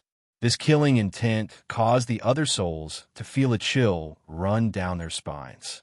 Only progenitor Long Hai felt a thought appear in his heart when he saw the Catwoman. In truth, when he had fused with the body of the Supreme Treasure and noticed Su Hui, he had already formed other guesses in his heart. Progenitor Long Hai might have never seen Su Hui before, but her presence and the unique cultivation method of Phoenix Sect naturally could not hide from him. Phoenix Sect's Sacred Lady, Xian family's supreme treasure, and this Catwoman who has clearly been affected by Phoenix Sect's transformation curse. Just who is this person? Progenitor Long Hai's expression did not change, but he had already begun to deduce Su Ming's identity in his heart. Su Ming watched the white-robed teenager devour the Catwoman's blood and essence. The woman might not have much of a connection with him, but since she had called him her master, and he had replaced everything that belonged to Dao Kong, then, with Su Ming's protective personality, this was enough to stir up his killing intent. If it was not because the white-robed teenager was clearly on the same side as Reverend Zilong, and if Su Ming attacked recklessly, not only would he not be able to achieve his goal, but he would also be in danger. At that moment, he swept his gaze past the white-robed teenager. His expression was as calm as ever, and no one could tell that Su Ming's killing intent had already risen in him. Since he could scheme against Flame Fiend's progenitor, who harbored malicious intent towards him, then he could naturally use a similar method to kill another person. So what if he was a master of fate, lives, and death? If Su Ming brought out his full power and had progenitor Long Hai executed at full strength, then the power that would burst forth from his body would no longer be that of a master of fate, lives, and death, but would be that of a true master of fate, lives, and death. This was one of the reasons why Su Ming had saved progenitor Long Hai. When he averted his gaze, Su Ming closed his eyes to hide the killing intent hidden under the calmness that no one else could see. However, at the instant he closed his eyes, he suddenly opened them again. His gaze landed on the Catwoman, and after a long while, when he closed his eyes again to meditate, a huge storm raged in his heart. During that instant just now, Su Ming had suddenly thought of a problem, and that was that he had replaced Dao Kong and controlled everything about him. The main reason for this was because he was an Abyss Builder and had the inborn ability of the Abyss Builders to possess him. If that was the case, then with Su Xianyi's level of cultivation, just how strong was his inborn ability to possess others? If Su Ming could possess a king, then could Su Xianyi after his battle against Dao Chun. This sudden thought caused Su Ming's breathing to quicken. He remembered Dao Chen's isolation and remembered how he had met Dao Kong after he came to Divine Essence Star Ocean. If all of this is truly a manifestation of his will, Then could it be that Dao Kong's appearance was something he could arrange? Because based on Dao Kong's memories, he was suddenly arranged to enter Divine Fate Star Ocean, and Su Hui was also assigned to enter with him. As Su Ming's thoughts changed, the sixth spirit trudging platform in the distance suddenly shone with a powerful light. The person who could appear on the sixth spirit trudging platform was definitely Flame Fiend's progenitor, who had lost his physical body and only had his nascent divinity left. When Su Ming lifted his head and looked over, a piercing cold glare appeared in his eyes. He wanted to see just what sort of words Flame Fiend's progenitor would say and what sort of expression he would have once he appeared and saw Su Ming after losing his physical body. To be continued. If you like this work, please come comment and vote for me. Your support is my greatest motivation. Chapter 1095. Su Ming was not the only one who cast his gaze towards the sixth platform. At that moment, the other four people also looked over. It was especially so for Zhu Yukai. There was even a hint of uncertainty on his face. He was incredibly puzzled as to just what had caused Flame Fiend's progenitor to be the last to arrive. As for the white-robed teenager who was the centipede, a dark light shone in his eyes. When he looked towards the sixth platform, there was also a hint of speculation on his face. It could be said that Su Ming's expression was the calmest among them. He stared at the sixth platform and waited for Flame Fiend's progenitor to appear. He wanted to know whether Flame Fiend's progenitor would dare to tell the truth. The sixth platform flickered even more intensely, and a moment later, a blurry figure appeared on the platform. However, the instant the figure appeared, the yellow-browed man and Reverend Zi Long let out soft gasps of surprise at the same time. Zi Long's eyes focused. He stared at the indistinct figure on the sixth platform, then slowly stood up. A strange light shone in his eyes as he looked towards the white-robed teenager. When he stood up, his gaze stunned the white-robed youth. The strange light in Zi Long's eyes made him even more puzzled. He couldn't understand why Zi Long was acting like this, because in his eyes, there didn't seem to be anything special about the sixth platform. When Zi Long saw the stunned expression on the white-robed teenager's face, he frowned and looked towards Zhu Yukai, but then he moved his gaze away. After a moment of hesitation on Su Ming's face, he looked towards Huang Mei. At that moment, Huang Mei also stood up swiftly. His expression instantly became incredibly solemn as he stared at the sixth platform. His eyes sparkled a few times, and he was the first to look towards the white-robed teenager who was the centipede. Then he swept his gaze past Zhu Yukai and Su Ming before finally looking at Zi Long. Their gazes met. Once Su Ming saw this from the platform in the distance, his expression remained calm, but he was already on guard in his heart. He had previously been able to tell that Zi Long and Huang Mei had the highest levels of cultivation among the group, but by the looks of it now, the profoundness of their levels of cultivation was not reflected in their mastery realm. It should be related to the laws of fate, or else it would have been impossible for the two of them to see the blurry figure of Flame Fiend's progenitor and the change in his level of cultivation through the shining light in the sixth layer. In fact, even Su Ming himself could not see the changes in his level of cultivation. Both of them suspected that the white-clothed young man was the culprit at the first moment. Perhaps his cultivation is not what it seems on the surface, or perhaps he has a trump card that Zi Long and Huang may attach importance to. Then it was Zhu Yukai, and then it was me. However, I'm afraid that even the two of them wouldn't be able to determine who it was. In fact, even each other is a little suspicious. Su Ming could see it clearly. His expression was not normal at that moment. When he looked at the sixth platform, shock also appeared on his face. Of course, that shock was only on Su Ming's face, or else it would have been too obvious. Zi Long and Huang Mei's abnormality also caused Zhu Yukai to stand up. He had a vague feeling that something bad was about to happen. Almost at the moment this feeling appeared, his expression changed drastically, because at that moment, he finally sensed that there was something wrong with the figure of Flame Fiend's progenitor who had appeared on the sixth platform. He lost his physical body, Zhu Yukai said in a low voice as his expression changed. The white-robed teenager on the other platform had also noticed it at that moment. His expression instantly changed, and he clearly knew why Reverend Zilong's expression was so grave just now and why he was looking at him. In fact, Huang Mei had also cast his gaze on him for a moment.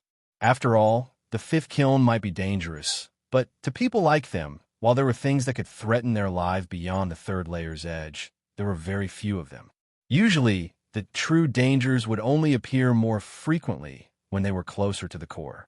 Even though there were cultivators who had disappeared or died beyond the third layer's edge in their memories, there were only one or two almighties who had truly reached mastery realm who had died beyond the third layer.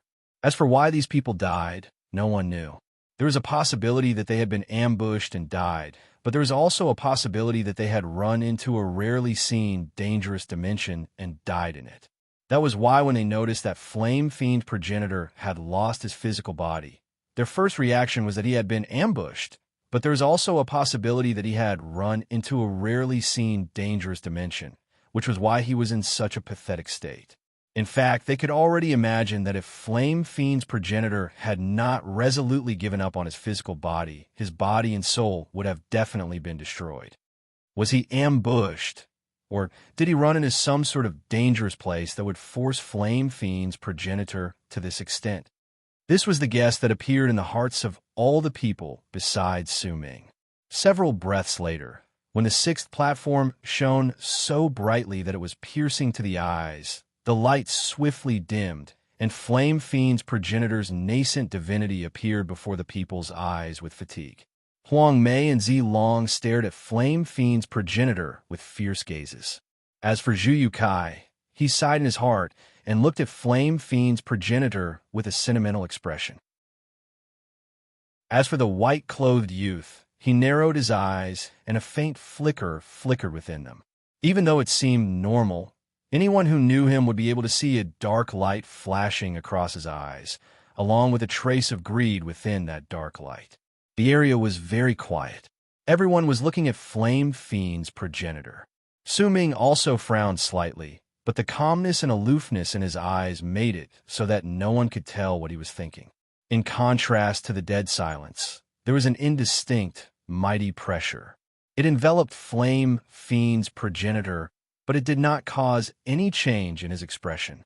Clearly, from the moment he decided to walk out, he had already thought of all the things he would run into. He thought about the dangers he would face once he lost his physical body, his level of cultivation dropped, and the greed of his companions. After all, not only had his level of cultivation dropped, he only had his nascent divinity left. The nascent divinity of an almighty in mastery realm was a great supplement to some cultivators, and it was also the best vessel spirit to create a supreme treasure. In fact, it might even have other uses, such as creating puppets, baking it into medicinal cores, and all sorts of other uses. The wretched state it was in was enough to make a person regret not dying.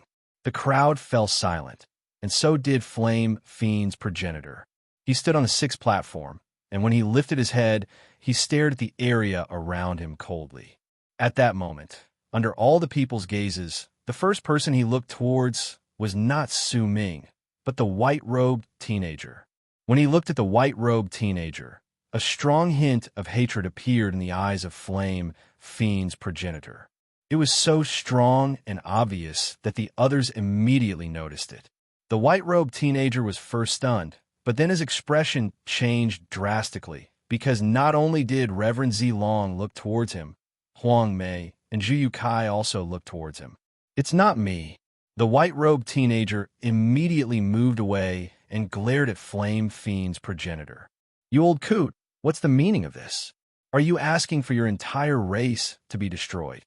When Su Ming saw this, a faint glint appeared in his eyes, and a barely noticeable faint smile appeared at the corners of his lips. What a diabolical and cunning Flame Fiend's progenitor. Su Ming's smile gradually turned piercingly cold. He knows that he is now a nascent divinity and will definitely be targeted by others, but he doesn't want to die. If he says that I was the one who injured him badly, there will be no benefits for him. It will only make the others wary. After all, There are very few people who will stand up for him and make things difficult for me when they are wary.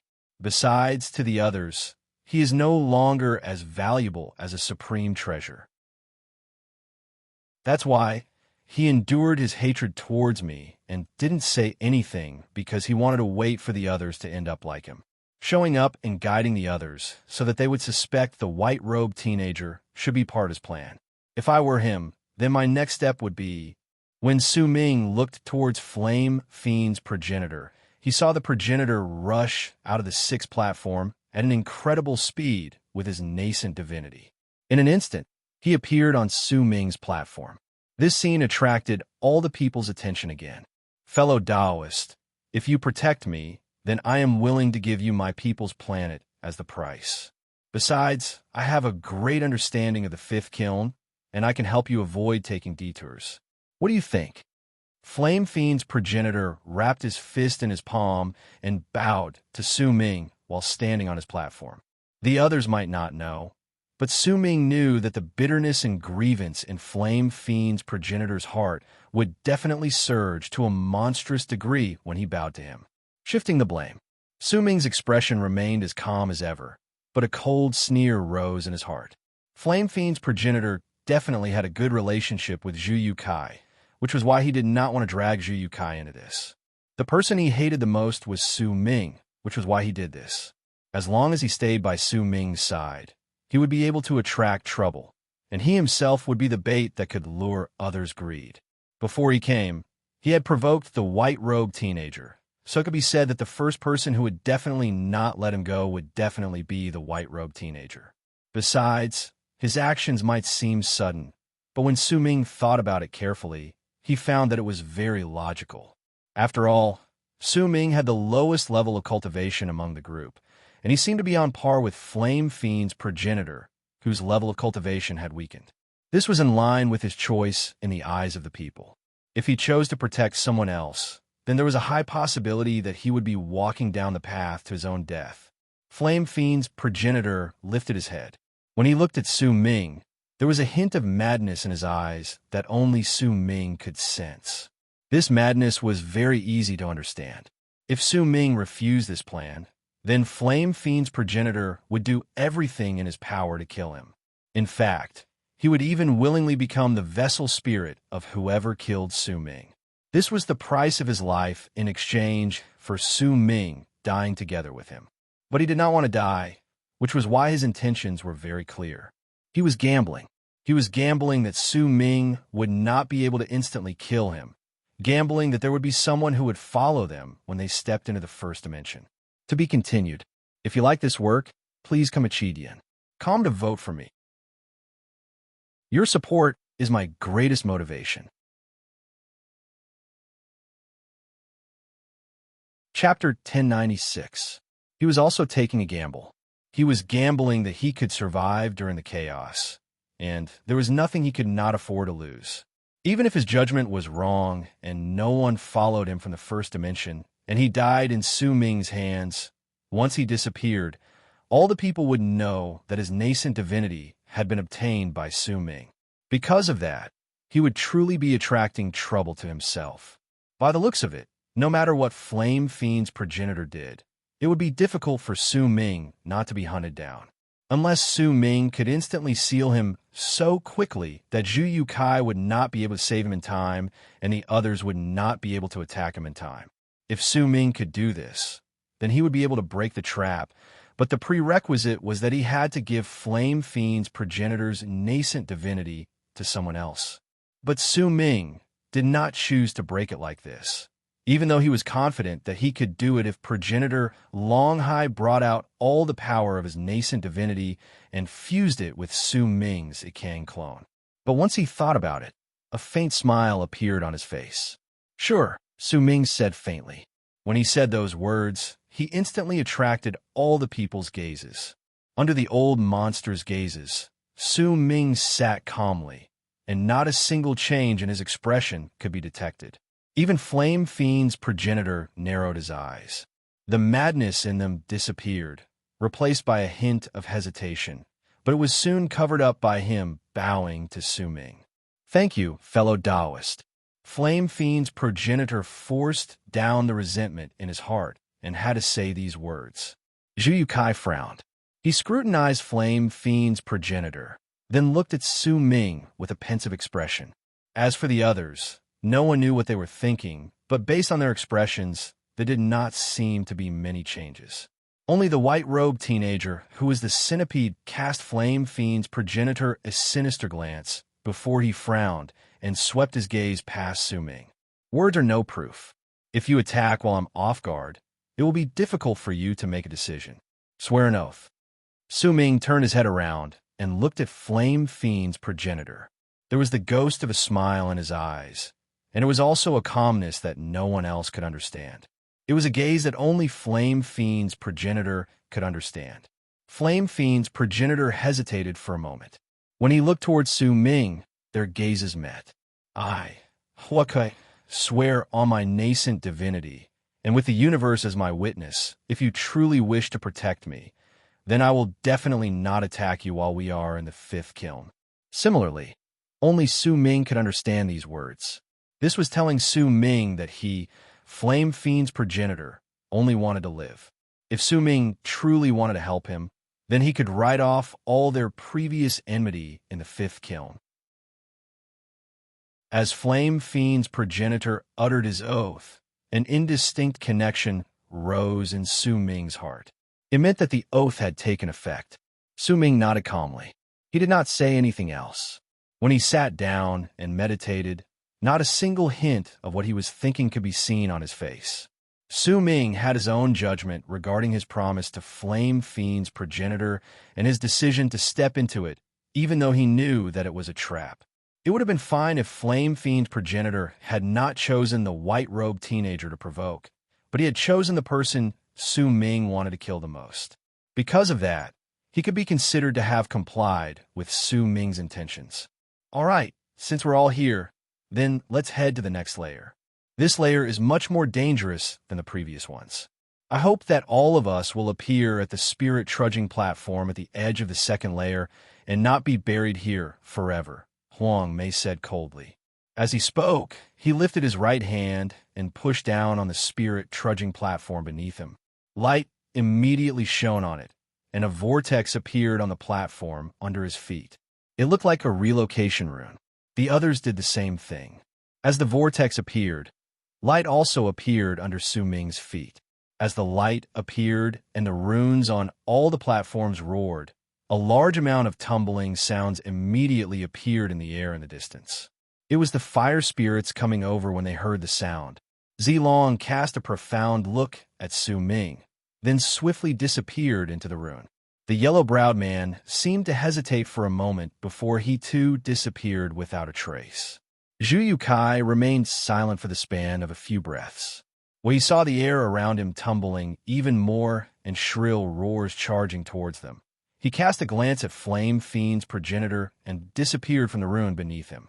At that moment, only Su Ming and the white-robed teenager remained on their respective platforms and did not move. Su Ming's expression remained the same as he looked at the white-robed teenager. The white-robed teenager stared at Su Ming. After some time, when he saw that the shadows of the fire spirits still appeared in the air around him, he let out a cold harumph and disappeared. Once he did so, Su Ming also stepped into the rune beneath him. Flame Fiend's progenitor's eyes sparkled. After some hesitation, he gritted his teeth and stepped in as well. At the instant the two of them disappeared, the white-robed teenager's platform suddenly had light reverse, and he reappeared. My attainments in runes are above those of others. How could you mere mortals know of them? The white-robed teenager took a step forward and charged towards the platform where Su Ming had disappeared. With one step, he stepped into the rune and swiftly disappeared. Once the crowd disappeared, a large number of fire spirits surged towards them. In the blink of an eye, they filled the entire space. Piercing roars filled the air and traveled faintly into the rune, traveling far into the distance. This was a world filled with flames. The sky was burning, and the ground was roaring. If anyone cast their gaze over, they would find that the volcanoes on the ground were erupting madly. Black smoke tumbled about as if it could cover the sky, but it could not hide the sea of fire that was continuously burning in all directions. There were rivers on the ground, but the color of their waters was red. They were not blood, but magma from a sea of fire. Not a single hint of green could be seen on the ground. This was a world of fire. Su Ming appeared in this place. Once he appeared, Flame Fiend's progenitor also appeared behind him. Almost at the instant he appeared, Flame Fiend's progenitor immediately retreated and put a certain distance between him and Su Ming. There were no outsiders in this place, and he could no longer hide the hatred in his eyes. He glared at Su Ming. "If you kill me, then everyone will think that you have my nascent divinity in your hands, and it will be difficult for you to escape the fate of being hunted down," Flame Fiend's progenitor said in a low voice. Su Ming looked at Flame Fiend's progenitor, whose face was filled with wariness, and asked flatly, "Why would I kill you? How would I know why you ambushed me and made my physical body self-destruct, which is why I ended up in this state?" The hatred on Flame Fiend's progenitor's face instantly erupted. His hatred towards Su Ming had already reached a monstrous degree. "I attacked you because you wanted to kill me first. If you didn't target me, then I naturally wouldn't have attacked you. Destroying your physical body was just a warning. I'm warning you. Don't provoke me," Su Ming said calmly. As he spoke, a domineering presence spread out from his body. It spread out in all directions and stirred up the sea of fire to tumble about even more furiously. Flame Fiend's progenitor fell silent and did not speak. "Since I've already warned you and you chose to let me protect you, then I will naturally not kill you. But do you want another physical body?" Su Ming asked faintly. The choice of a physical body for Flame Fiends is very important. Unless it's a physical body in Mastery Realm, the effect it will have on our level of cultivation is even worse than a nascent divinity. The physical body you destroyed was something I obtained after much difficulty many years ago. Right now, I still have a few spare physical bodies in my race, but they are all bodies in Solar Culpa Realm, not in Mastery Realm. A glint appeared in Flame Fiend's progenitor's eyes. He had a vague understanding of Su Ming's thoughts, and only then did he begin explaining in detail. "Besides, I have some ties with Zhu Kai," Flame Fiend's progenitor said again. The meaning behind his words might have seemed vague, but in truth, it was already incredibly clear. "You will soon have a new physical body," Su Ming said slowly. In truth, Progenitor Longhai also needed a physical body, but compared to him, Su Ming did not think much of the white-robed teenager's physical body. Huang Mei and Zilong's levels of cultivation are about the same. They are wary of each other, and neither of them will attack easily. But the one you mentioned has extraordinary power as well, and he is also the manifestation of a heavenly centipede. It is said that he came from beyond the four great true worlds and has the blood of ancient Wu. Once he activates his blood, he can activate the guide of ancient Wu and turn into the power of ancient Wu.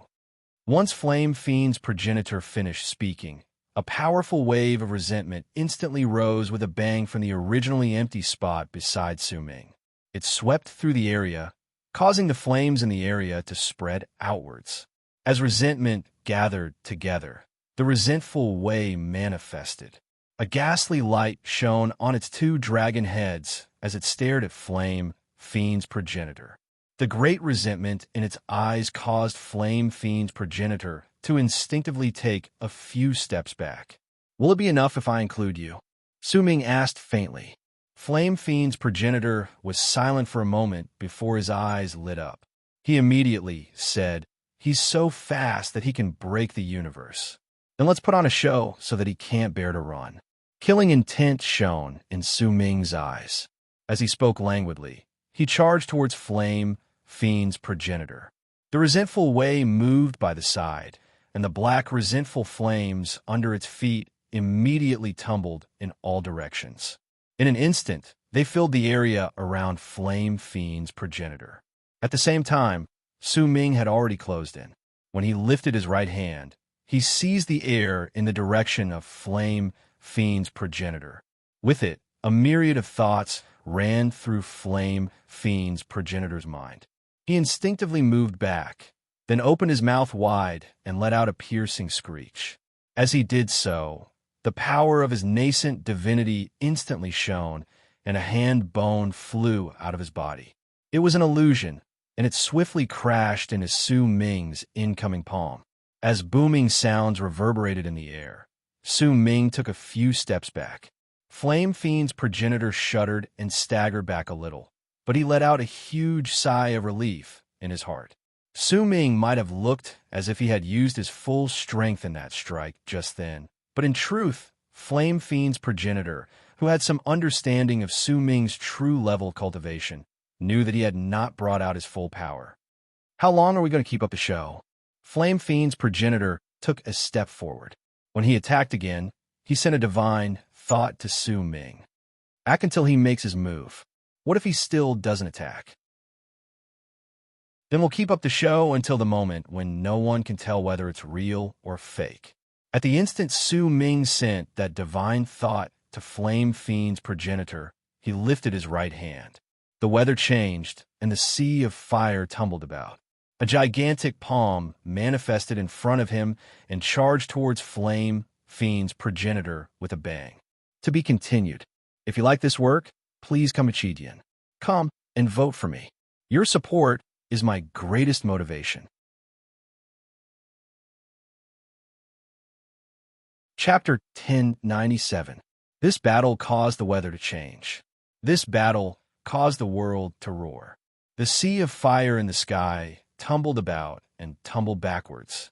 The flames on the ground spread out from the impact, causing the magma to flow backwards, causing the air to become dazzling, and the black, resentful flames in the sky looked as if they had sealed the entire area, causing Flame Fiend's progenitor to be unable to escape.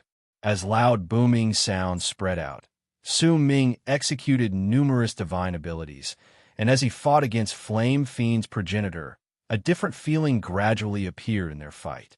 Flame Fiend's progenitor harbored resentment towards Su Ming to begin with. No matter how many explanations were given, it would be difficult for that resentment to disappear. It had been suppressed to begin with, and as he attacked, it could no longer be suppressed, which was why it fused into his attacks, causing the world to tremble as the two of them fought. Time trickled by. The two of them did not fight in the same place. Instead, they continued moving forward in the sky. But no matter how Flame Fiend's progenitor attacked, he would always be surrounded by the black, resentful flames, and the sea of fire was continuously shrinking. Every single time it shrank to its limit, Flame Fiend's progenitor would be forced to execute his divine abilities to attack it, and only then could the resentful flames move backwards again. However, the white-robed teenager never appeared. In truth, there was a figure hidden in a magma on the ground. That figure was not big, only the size of a finger. It was a red centipede. It was inconspicuous in the magma, and no one could notice its existence. It watched Su Ming and Flame Fiend's progenitor fighting in the sky through the magma.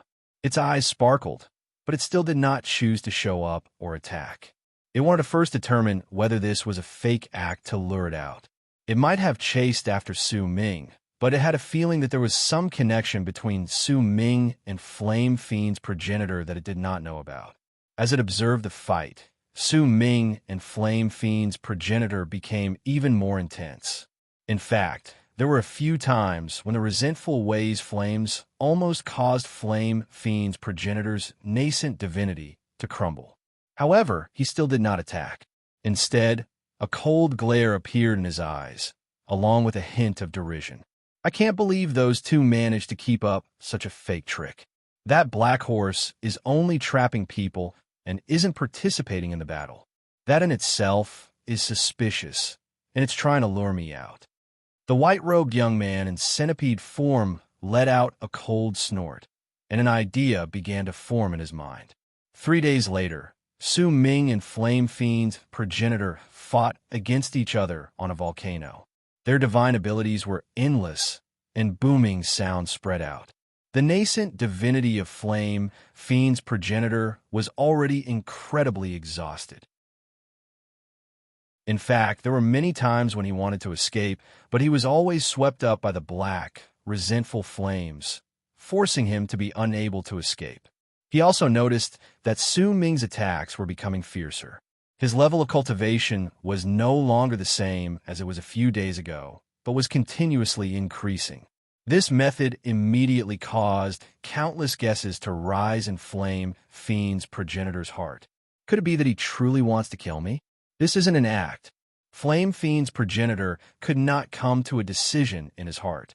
In fact, he could not tell whether Su Ming's actions were truly luring the white-robed teenager over, or whether he wanted to kill him. But if he wanted to kill me, he could have done it when he attacked just now. Why did he delay until now? Flame Fiend's progenitor hesitated again. At the instant he hesitated, Su Ming took a step forward. When he lifted his right hand, a huge mountain manifested. That mountain was naturally Dao Avenue Mountain, and it charged towards Flame Fiend's progenitor. What was about to close in, Flame Fiend's progenitor let out a low growl. When he formed a seal with his hands, his nascent divinity immediately changed into a bird that swiftly flew into the sky. However, at the instant he flew up, a dark light shone in Su Ming's eyes. He formed a seal with his left hand, and the shadows of the sun and moon shone in his eyes. Immediately, the world above Flame Fiend's progenitor roared, and the entire sky instantly darkened. A sea of fire spread out, and a gigantic face swiftly appeared in the sky. This was an illusion. It was Su Ming's illusion of stars, sun, and moon. It was the source of power that would allow him to exist if he believed in it. That face was the face of the supreme treasure that Su Ming had turned into. Once it appeared, it opened its mouth and sucked in a sharp breath in the direction of Flame Fiend's progenitor. The expression of Flame Fiend's progenitor changed drastically. When he retreated, he swung his arms outwards, and his nascent divinity immediately changed again to turn into a gigantic python. As it roared, it coiled up into a snake rune. But the instant it did so, the sea of fire formed by the resentful way tumbled backwards. The black flames, along with Dao Avenue Mountain and the gigantic face in the sky, rushed towards Flame Fiend's progenitor. The expression of Flame Fiend's progenitor changed again. He could clearly sense a powerful killing intent, and it caused his nascent divinity to tremble. At that moment, he did not have time to think about putting on an act. The gigantic python immediately spread outwards and crashed into the incoming resentful flames with a bang. As the resentful flames spread out again, Su Ming's Dao Avenue Mountain closed in. The gigantic face in the sky pressed down on him, and Flame Fiend's progenitor let out a shocking roar.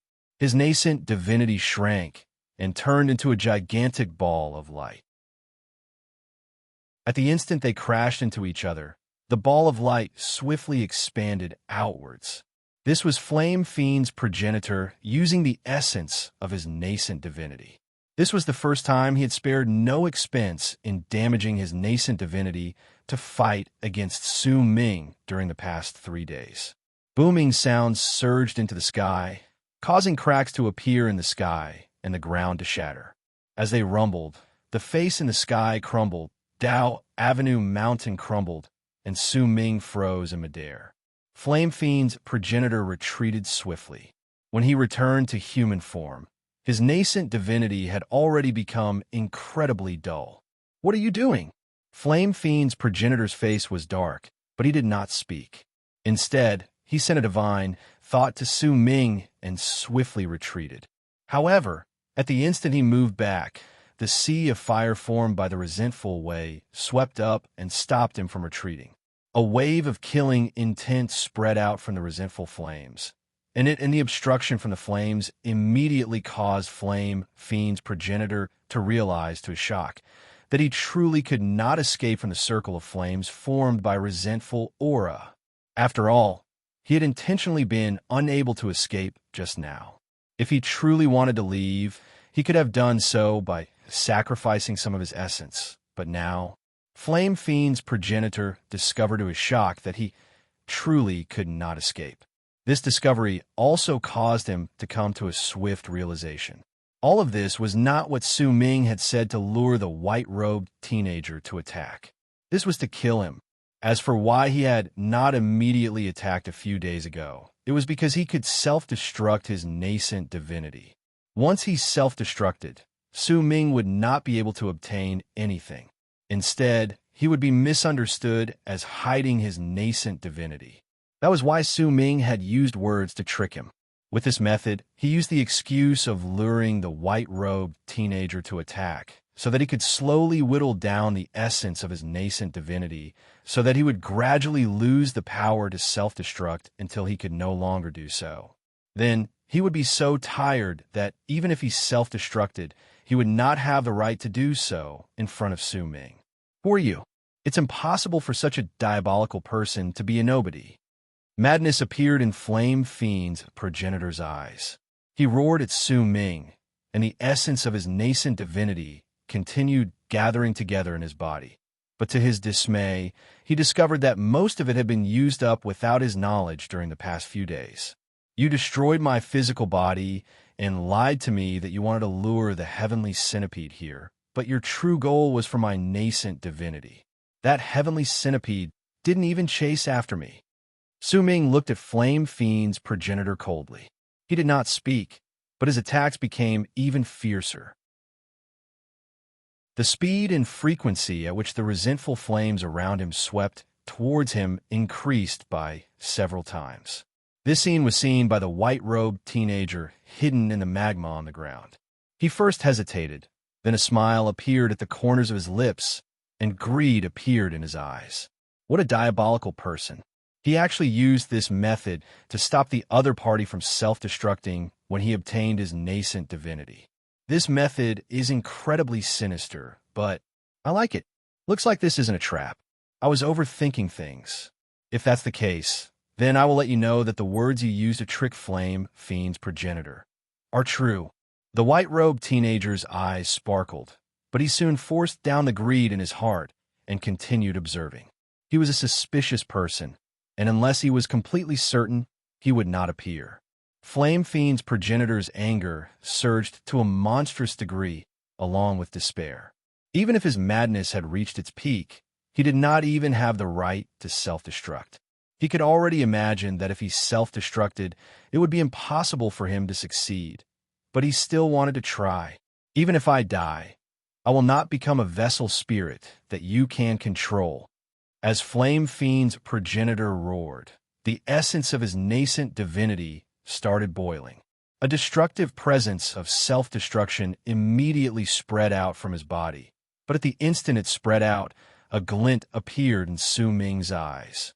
He took a step forward, and his cultivation base instantly rose. He had fused with his Akang clone, but he did not have Long Hai offer up his cultivation base.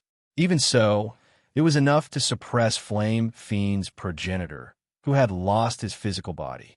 The resentful flames formed by the resentful way in the area tumbled backwards at that instant. If anyone looked from the ground, they could see that when the resentful flames tumbled backwards in the sky, there were countless shadows of resentful way within them. They were like 10,000 horses charging forward, and in the blink of an eye, they swept towards Flame Fiend's progenitor, who was about to self-destruct. With a bang, Flame Fiend's progenitor's self-destruction came to a swift halt when it crashed into the resentful flames. To his grief and despair, he discovered that his nascent divinity was filled with resentment, and it came from the repeated attacks from the resentful flames around him over the past few days. At the instant his nascent divinity's self-destruction came to a halt, his body was occupied by resentment, and the resentful flames surrounded him like a seal. At that moment, Su Ming closed in on him with one step. He lifted his right hand, and a brilliant light shone on his palm. It was the light of soul sealing, and it came from Hua Yu's soul sealing palm, which belonged to Xian Shang and the other three. His palm was about to fall, and once it did, Flame Fiend's progenitor would completely lose consciousness. Perhaps he would never wake up again. Despair, grief, and madness became the final thoughts in Flame Fiend's progenitor's mind.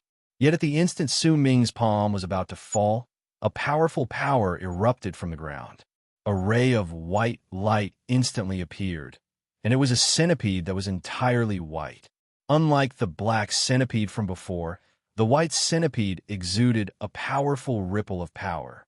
The centipede was so quick that it instantly rushed into the resentful flames. As a long string of laughter reverberated in the air, it charged towards Flame Fiend's progenitor in front of Su Ming. Naturally, the centipede was the white-robed teenager.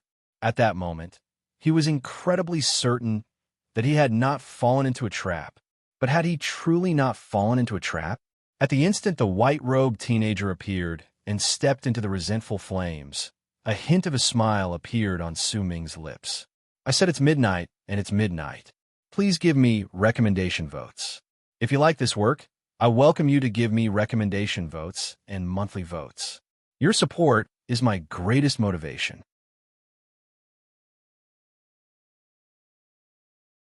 Chapter 1098. Fellow Taoist, please do not blame me. I will kindly accept this old nascent divinity. A long string of laughter echoed in the air, and the white centipede instantly appeared in front of Su Ming.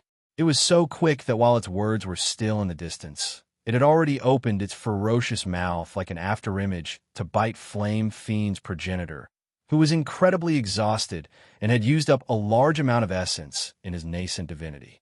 When Su Ming saw that the white centipede was about to devour Flame Fiend's progenitor's nascent divinity, a fierce look instantly appeared in his eyes.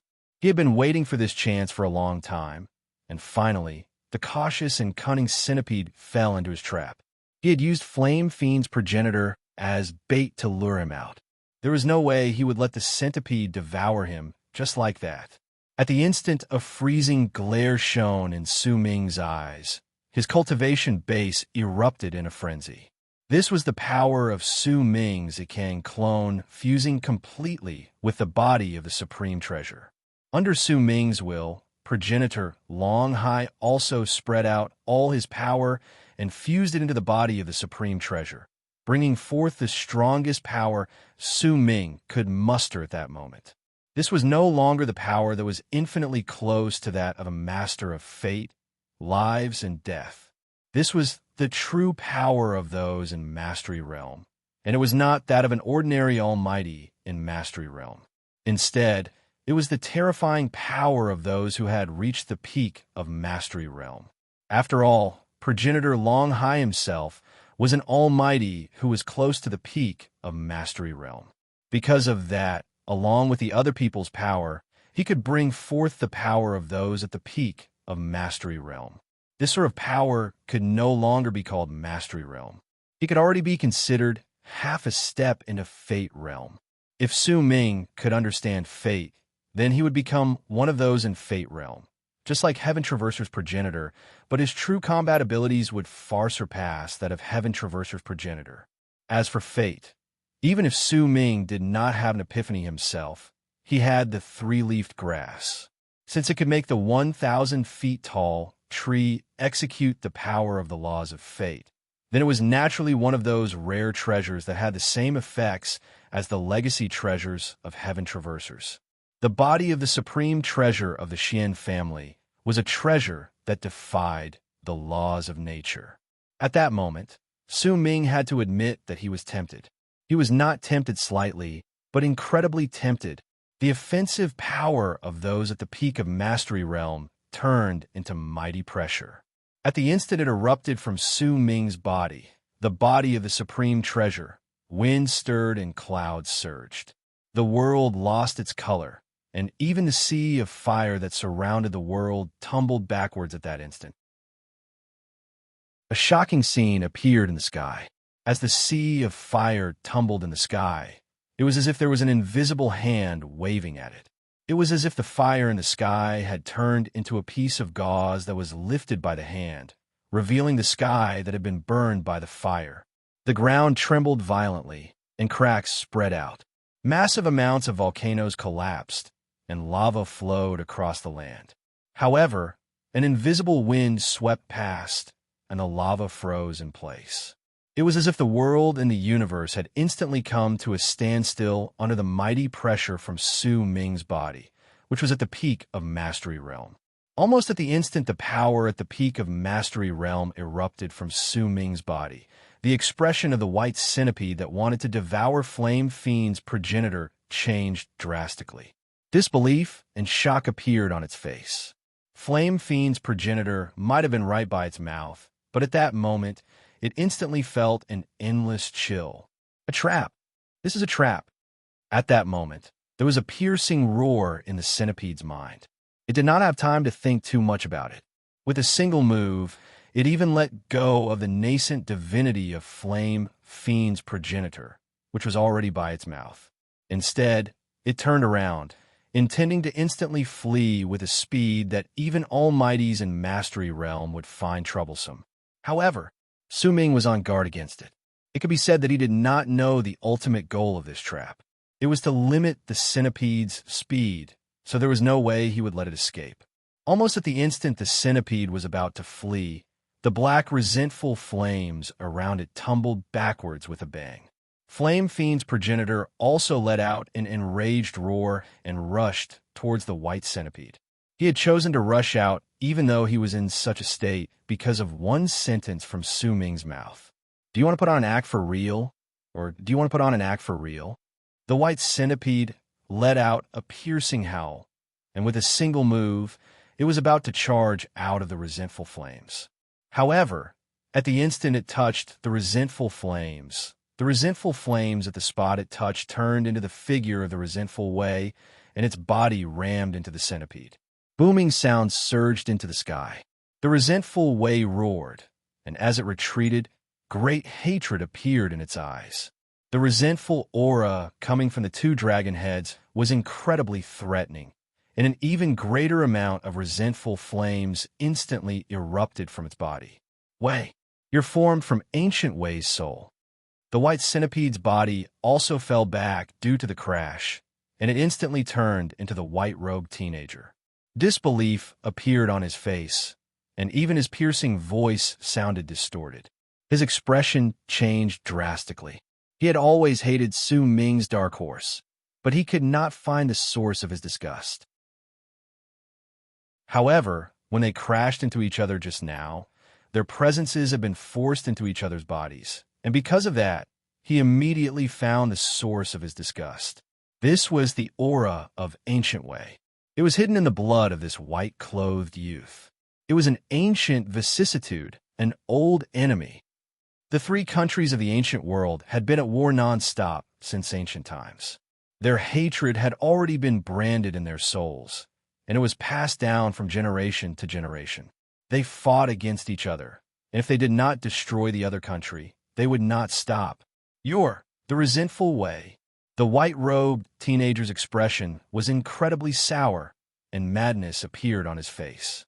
He could not find any flaws in this situation. All of it was because of his own greed that he had stepped into this circle.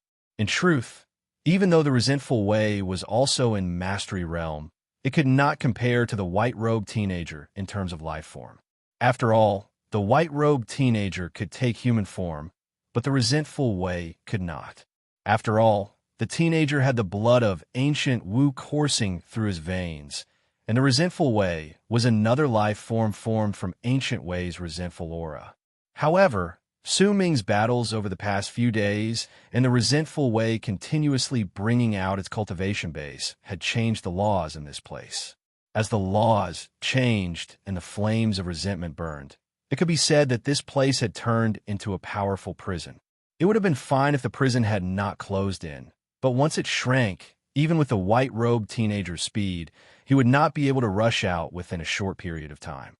At the instant the white-robed teenager retreated, Flame Fiend's progenitor pounced on him.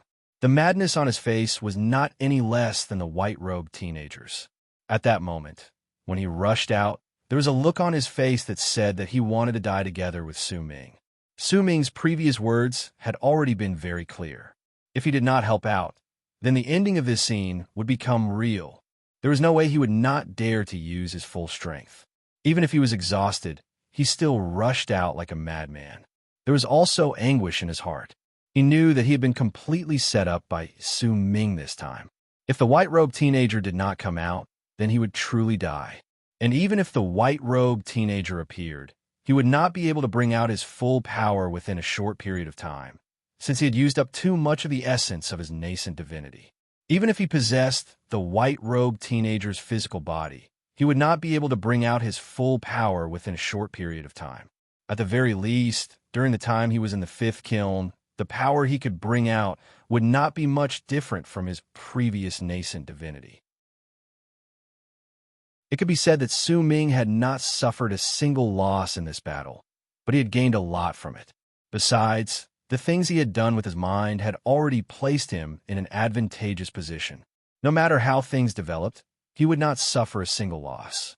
This sort of scheme, this sort of diabolical act, this person doesn't care about principles at all, and he's not a merciful person either.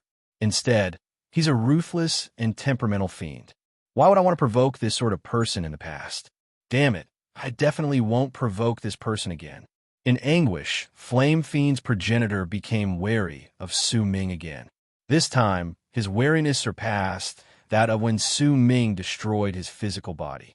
The respect that came from his heart caused him to be unable to summon even a hint of desire to take revenge against Su Ming. He did not dare.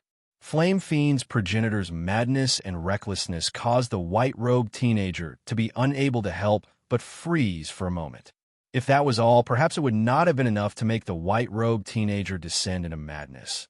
But Su Ming's level of cultivation was so great that it was enough to make the white-robed teenager break down in his current state. At the instant the white-robed teenager was held back by Flame Fiend's progenitor, Su Ming lifted his right hand and hurled a simple punch forward, but it was a punch from those at the peak of Mastery Realm. The world crumbled, and all manner of lives roared. The volcanoes on the ground shattered, and the vortex in the sky looked as if it had been torn apart. At the instant the punch was hurled forward, the white-robed teenager felt a great sense of danger. He wanted to dodge, but Flame Fiend's progenitor was holding him back in a frenzy. The resentful flames from the resentful way surged into the sky and shrank towards him again. The loud booming sounds caused the white-robed teenager to let out an indignant roar in despair.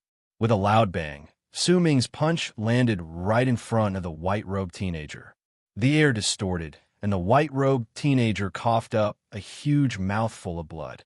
His body tumbled backwards, and Flame Fiend's progenitor pounced on him.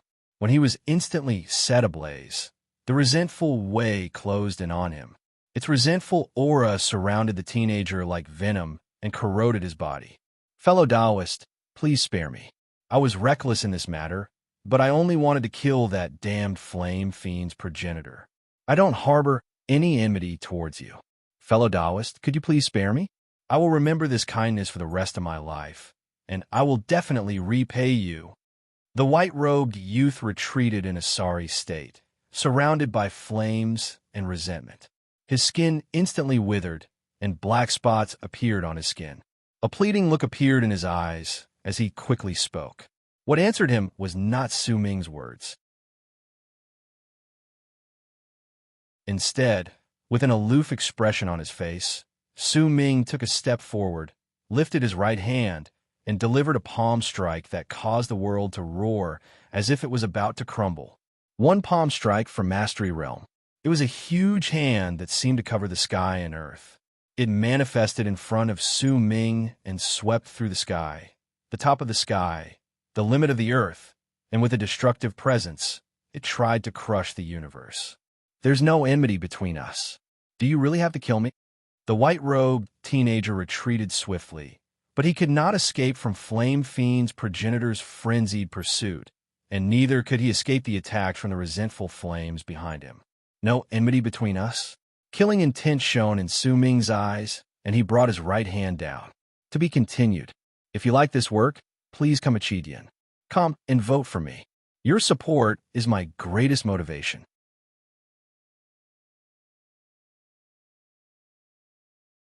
Chapter 1099. You're going too far. When the white-robed teenager heard Su Ming's words, he was first taken aback, but soon, as he roared madly, he lifted his hands and struck his chest. With it, all the bones in his body let out banging sounds. The blood of ancient Wu will summon the spirits of our ancestors to descend and burn our blood to engrave the will of Wu. The white-robed teenager threw his head back and roared. At the instant he did so, the entire world suddenly turned into chaos. Fog tumbled about in the indistinct universe. As booming sounds rang in the air, it turned into a gigantic vortex that replaced the sky. As it continued spinning, a vast, mighty pressure swiftly descended on the ground. Soon after, a gigantic golden pillar of light that was several thousands of feet thick spread out from within the vortex. It swiftly descended on the ground and completely enveloped the white-robed teenager. At the same time, Flame Fiend's progenitor let out a shrill scream of pain. His body tumbled backwards as if he was about to evaporate. Only when he was several thousands of feet away did he stop disappearing. Fear appeared on his face, and he looked incredibly terrified. He could clearly sense that the golden light just now contained a terrifying power that shocked him and could even kill all masters of fate, lives, and death. Fortunately, that power was very weak and did not cover a large area, or else Flame Fiend's progenitor would have definitely died. As for the resentful Wei, under the golden light, a large amount of black smoke immediately spread out from its body. As that black smoke distorted, it turned into indistinct figures. Those figures lifted their heads and let out soundless roars at the golden light. Their appearances might have been indistinct, but their hatred towards the golden light, as well as their disgust and madness, could be clearly seen. It was especially so for the resentful Wei. It roared at the golden light, looking as if it wanted to destroy the end of the golden light. Su Ming shuddered. The golden light also enveloped him, and a freezing chill instantly filled his heart. That chill spread out from the golden light, and under it, even his soul felt as if it was about to be frozen. However, Su Ming's current body had the offensive abilities of those at the peak of Mastery Realm. With a swift move, he retreated 1,000 feet away from the golden light. But even though he had retreated, Xin Shang and his group's shrill screams of pain came from within the body of the supreme treasure. It had only been a brief moment of being enveloped by the golden light, but it already heavily injured their minds and souls. A brilliant light shone in Su Ming's eyes. He lifted his head swiftly and looked towards the chaotic vortex in the sky where the golden light was coming from. Ignite my bloodline, borrow the power of the ancient, and summon the spirit of Wu. The white-robed young man in the golden light roared madly, and his body rapidly withered, but a large amount of veins popped up on his body. There were bumps moving within them, and that was the blood in his body tumbling. His body was rapidly turning golden. Almost at the same time the golden light descended, Reverend Zilong was sitting cross-legged on a plane in a dimension at the edge of the third layer in the fifth kiln. There was an endless amount of wild grass swaying around him. The sky was black, but it was precisely this darkness that caused the wild grass around him to give off an endless, bizarre air while letting out rustling sounds. However, Reverend Zilong's expression remained the same. However, at that moment, the pitch-black sky was suddenly replaced by a layer of golden light. This golden light illuminated most of the sky and even illuminated the ground. Shrill screams of pain instantly rang out. As the ground lit up, it could be seen that there were spiders the size of fists among the weeds. They disappeared under the golden light. Screams of pain reverberated in the air, but they did not attract even a single bit of Reverend Zilong's attention. He stared at the sky and stood up. As the expression in his eyes changed rapidly, he sucked in a deep breath. The power of ancient Wu. Who could force fellow Taoist Wu into such a pathetic state and even burn his life to borrow the spirit of ancient Wu? At the same time, in a different dimension, Huang Mei walked on the ground. Before him were a large number of huge bear-like beasts, but he did not care about them at all. Wherever he went, the ferocious beasts' skulls would shatter, and their brains would fly out to charge towards the man. With a suction breath, he sucked all of them into his mouth. As he smacked his lips, a piercing golden light suddenly appeared in the bright sky. That golden light was incredibly obvious, and it enveloped the sky without disappearing. Huang Mei's footsteps came to an abrupt halt. When he lifted his head, his expression instantly turned incredibly solemn. The power of ancient Wu. At the same time, Zhu Yukai was about to step out of the dimensional crack when the golden light suddenly appeared in the sky, attracted his gaze. When he looked over, he came to an abrupt halt. His expression changed continuously, but he did not say a single word. If it was just the drastic change in the fifth kiln, it would not have caught anyone's attention, but right then, there was also a powerful ray of golden light in the galaxy beyond the fifth kiln. It had enveloped it, and the golden light that had entered the kiln had clearly come from this place. The direction from which the golden light came was not from the depths of the galaxy, but above. It came from above the boundless galaxy. Because of that, there are definitely not just a few people who could see the golden light. Dust burners might have disappeared into the galaxy, but in truth, they were still around. They saw the golden light descending from above and sensed the powerful, mighty pressure coming from within it. Heaven Traversers, Virtue Rooters, and even the Rung Wu race saw the golden light at that instant. Further away were the countless ferocious beasts in the inner part of Divine Essence Star Ocean. They had avoided the fifth kiln's sea of fire, and at the instant they saw the golden light, their hearts trembled. The people in the inner part of Divine Essence Star Ocean and the periphery could all see it. In fact, all the people from Ninth Tribe in the periphery saw it. It was a pillar of light that had swiftly descended from above the galaxy in a straight line. In fact, even those in Black Ink Planet could see it clearly. Even the forces of power from the four great true worlds, keeping a lookout over the galaxy, could see it. The Almighties who had been in isolation all year long within the forces of power from the four great true worlds walked out of their isolation grounds. When they stared at the golden light, their expressions changed. This is fellow Taoist Wu's power of ancient Wu. What sort of danger did he run into that he actually lured the spirit of ancient Wu here? From what I know, he won't be able to withstand this move. His blood is still a little too thin. Further away was the area beyond the barren lands of Divine Essence. No one could see the golden light there, but if there was someone who could continuously send their divine sense to the top of the galaxy in the barren lands of Divine Essence, then based on their levels of cultivation, perhaps some people would be able to see the end of the light. The place where the golden light came from was the end of the galaxy. Over there was a chaotic vortex, and it was the same as the one Su Ming had seen in the fifth kiln. If there was anyone who had sufficient power, then perhaps their divine sense could pierce through the vortex at the end of the galaxy, and over there, they would be able to see a new galaxy. It was the galaxy in the upper plane belonging to the three ancient nations.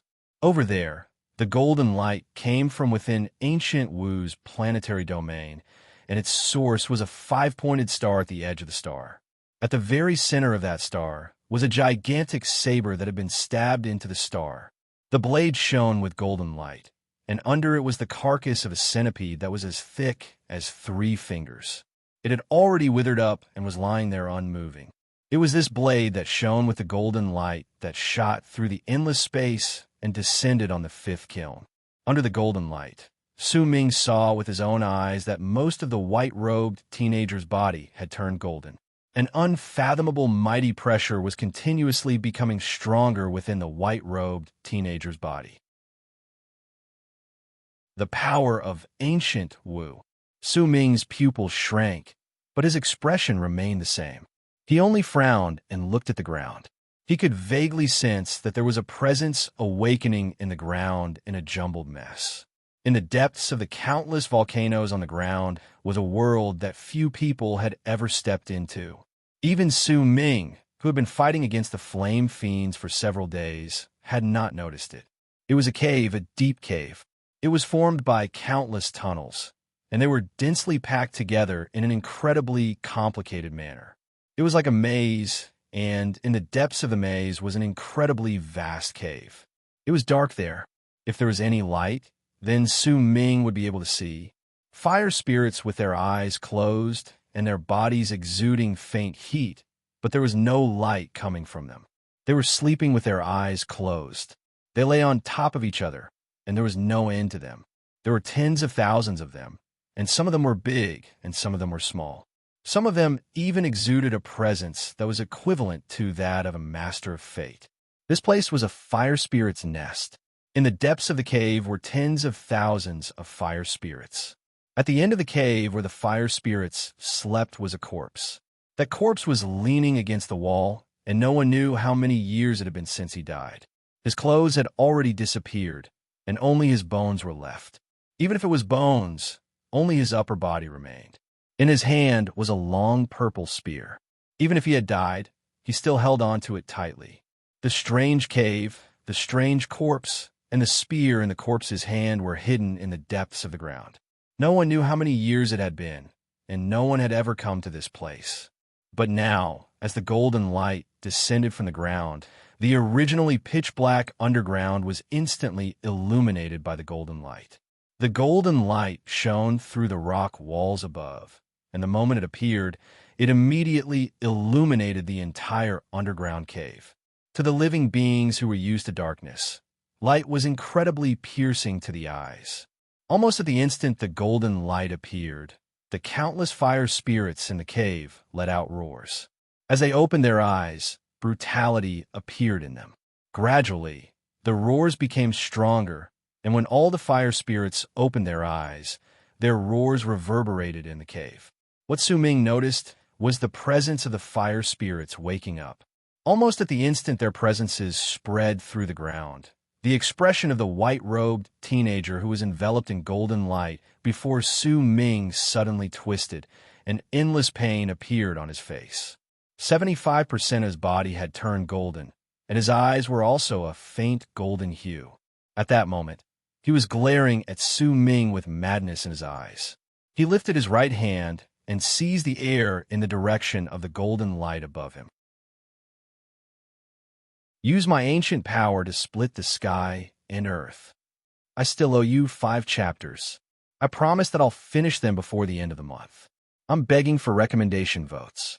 If you like this work, please come Chidian. Come and vote for me. Your support is my greatest motivation.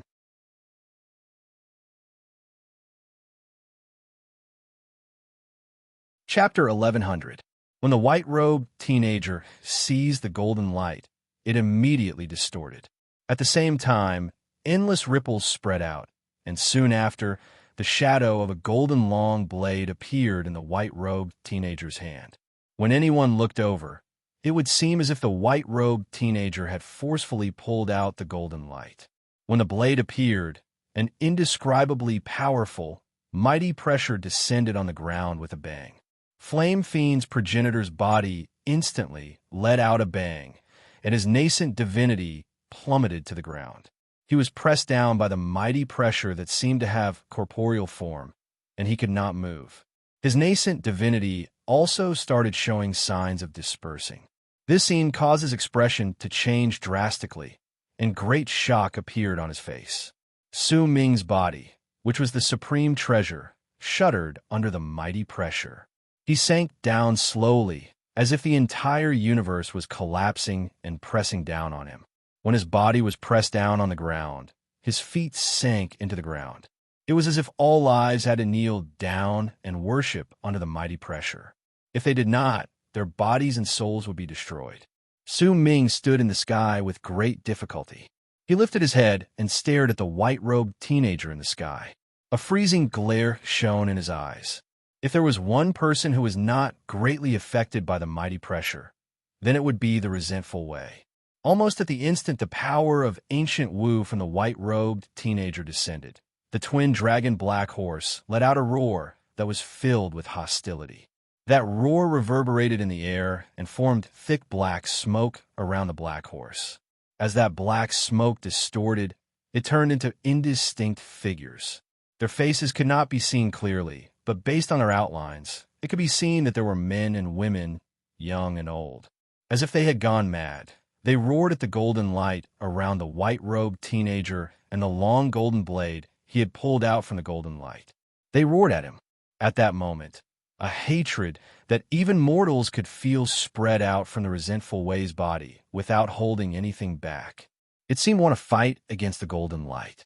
Sky Splitter, the white-robed teenager, who had most of his body turned golden, lifted the golden long blade in his hands with great difficulty and swiftly slashed down at the ground.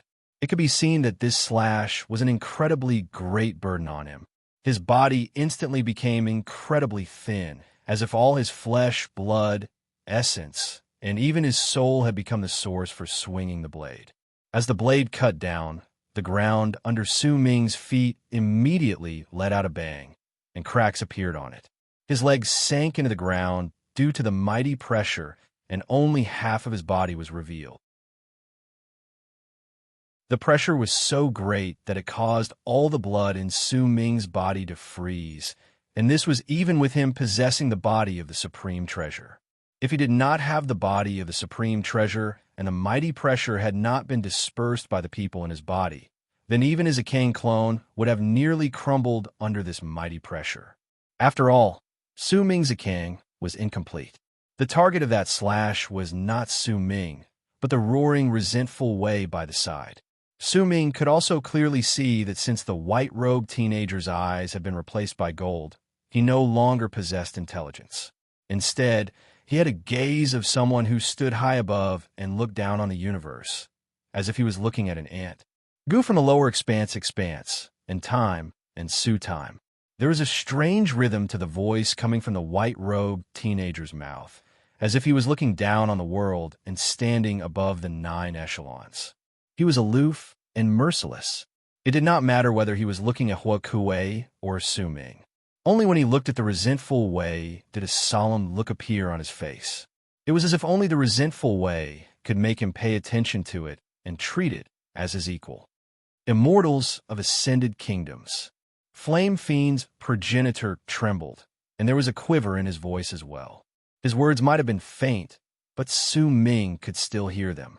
At the instant he heard them, the freezing glare in his eyes became even colder.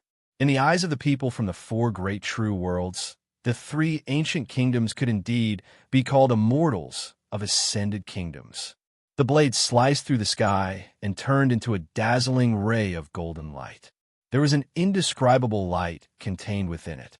It was as if the world had just been split apart, and it was breathtaking. This was the splitting of the heavens. The power to split apart the chaos, turn the heaviness into the earth, and the lightness into the sky was contained in the blade. Even though the white-robed teenager could not bring out the true power of the blade, with his blood stirring up ancient Wu, he could still bring out a certain amount of the blade's might. This was the white-robed teenager's life divine ability. He could only execute burning his blood once in his life. Once he did so, he would definitely die, but now, even if he died, he would burn his blood, which was at the peak of its power, to stimulate the pride of ancient Wu in his blood. When the blade sliced down, the world lost its color. The dimension where Su Ming was also seemed to have frozen. Flame Fiend's progenitor trembled, and the rampaging fire spirits on the ground also fell silent at that moment. They were not the only ones. All the living beings in the 5th kiln, and even the 1,000 feet tall tree, sensed the might of ancient Wu splitting the heavens at that moment. Reverend Zilong's face was dark. He continued standing on the plain and looked at the sky. His expression kept changing, and after a long while, he sighed. He knew that Su Ming would definitely die. It's a pity that I broke my promise with him.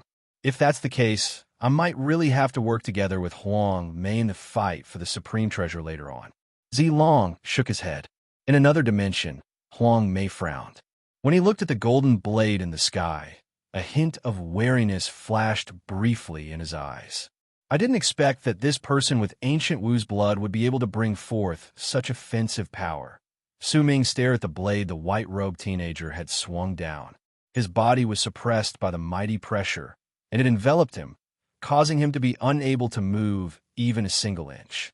He could only watch helplessly as the golden blade charged towards the resentful Wei. As for the resentful Wei, it let out a roar, and the black aura around its body started spinning rapidly. It turned into a black hole-like vortex around its body, and instead of retreating, it charged towards the incoming strike that split the heavens.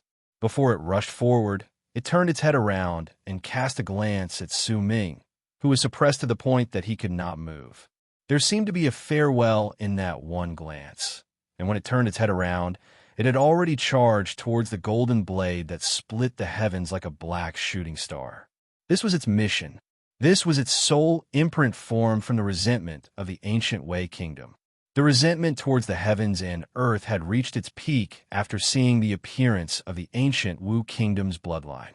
It wanted to rush out and fight against the ancient Wu kingdom's bloodline. Su Ming saw the resentful Wei looking at him just then. He saw the farewell contained in its eyes, and it caused Su Ming's heart to tremble violently. Red appeared in his eyes. He remembered the promise he made to the resentful Wei. Resentful Wei, from now on, I will kill all living beings who desire to kill you. This is the promise I made to you, and it is also the promise I made to the entire universe. My promise. More red appeared in Su Ming's eyes.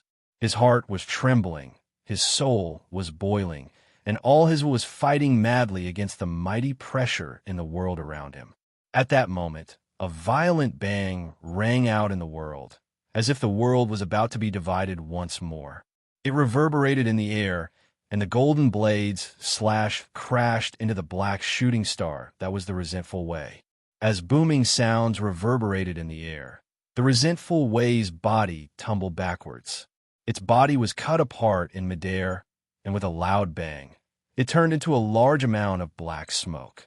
Quite a large amount of that black smoke instantly dissipated, and the remaining part gathered together once more to turn into the resentful Wei's body. However, it was already covered in wounds, and it was a terrifying sight to behold. The presence spreading out from its body was incredibly weak. There was also a thick aura of death surrounding it. As for the golden blade, it froze in midair for a moment. Its golden light became weaker, but its speed did not decrease.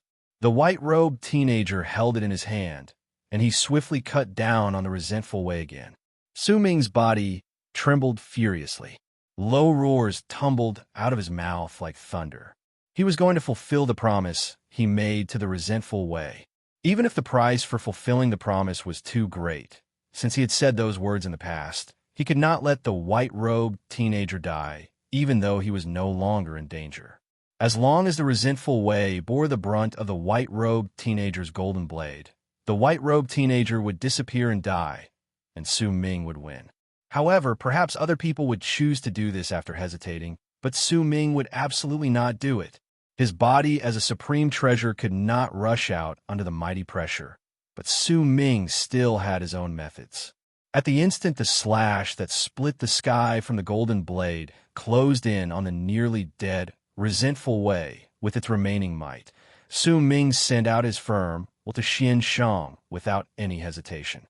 He told Xian Shang that he would not allow anyone to refuse him. Open the body of the supreme treasure. I want to go out. Almost at the instant Su Ming said those words, his soul erupted with a bang in the body of the supreme treasure, causing Xian Shang's heart to tremble. He immediately chose to obey, but he did not disperse the body of the supreme treasure. Instead, he broke off the connection with Su Ming's body. At the instant the connection was broken, a powerful light suddenly shone at the center of the supreme treasure's brows. As it shone, overlapping shadows immediately appeared on the body of the supreme treasure. Su Ming's real body took a step forward and walked out of the overlapping shadows.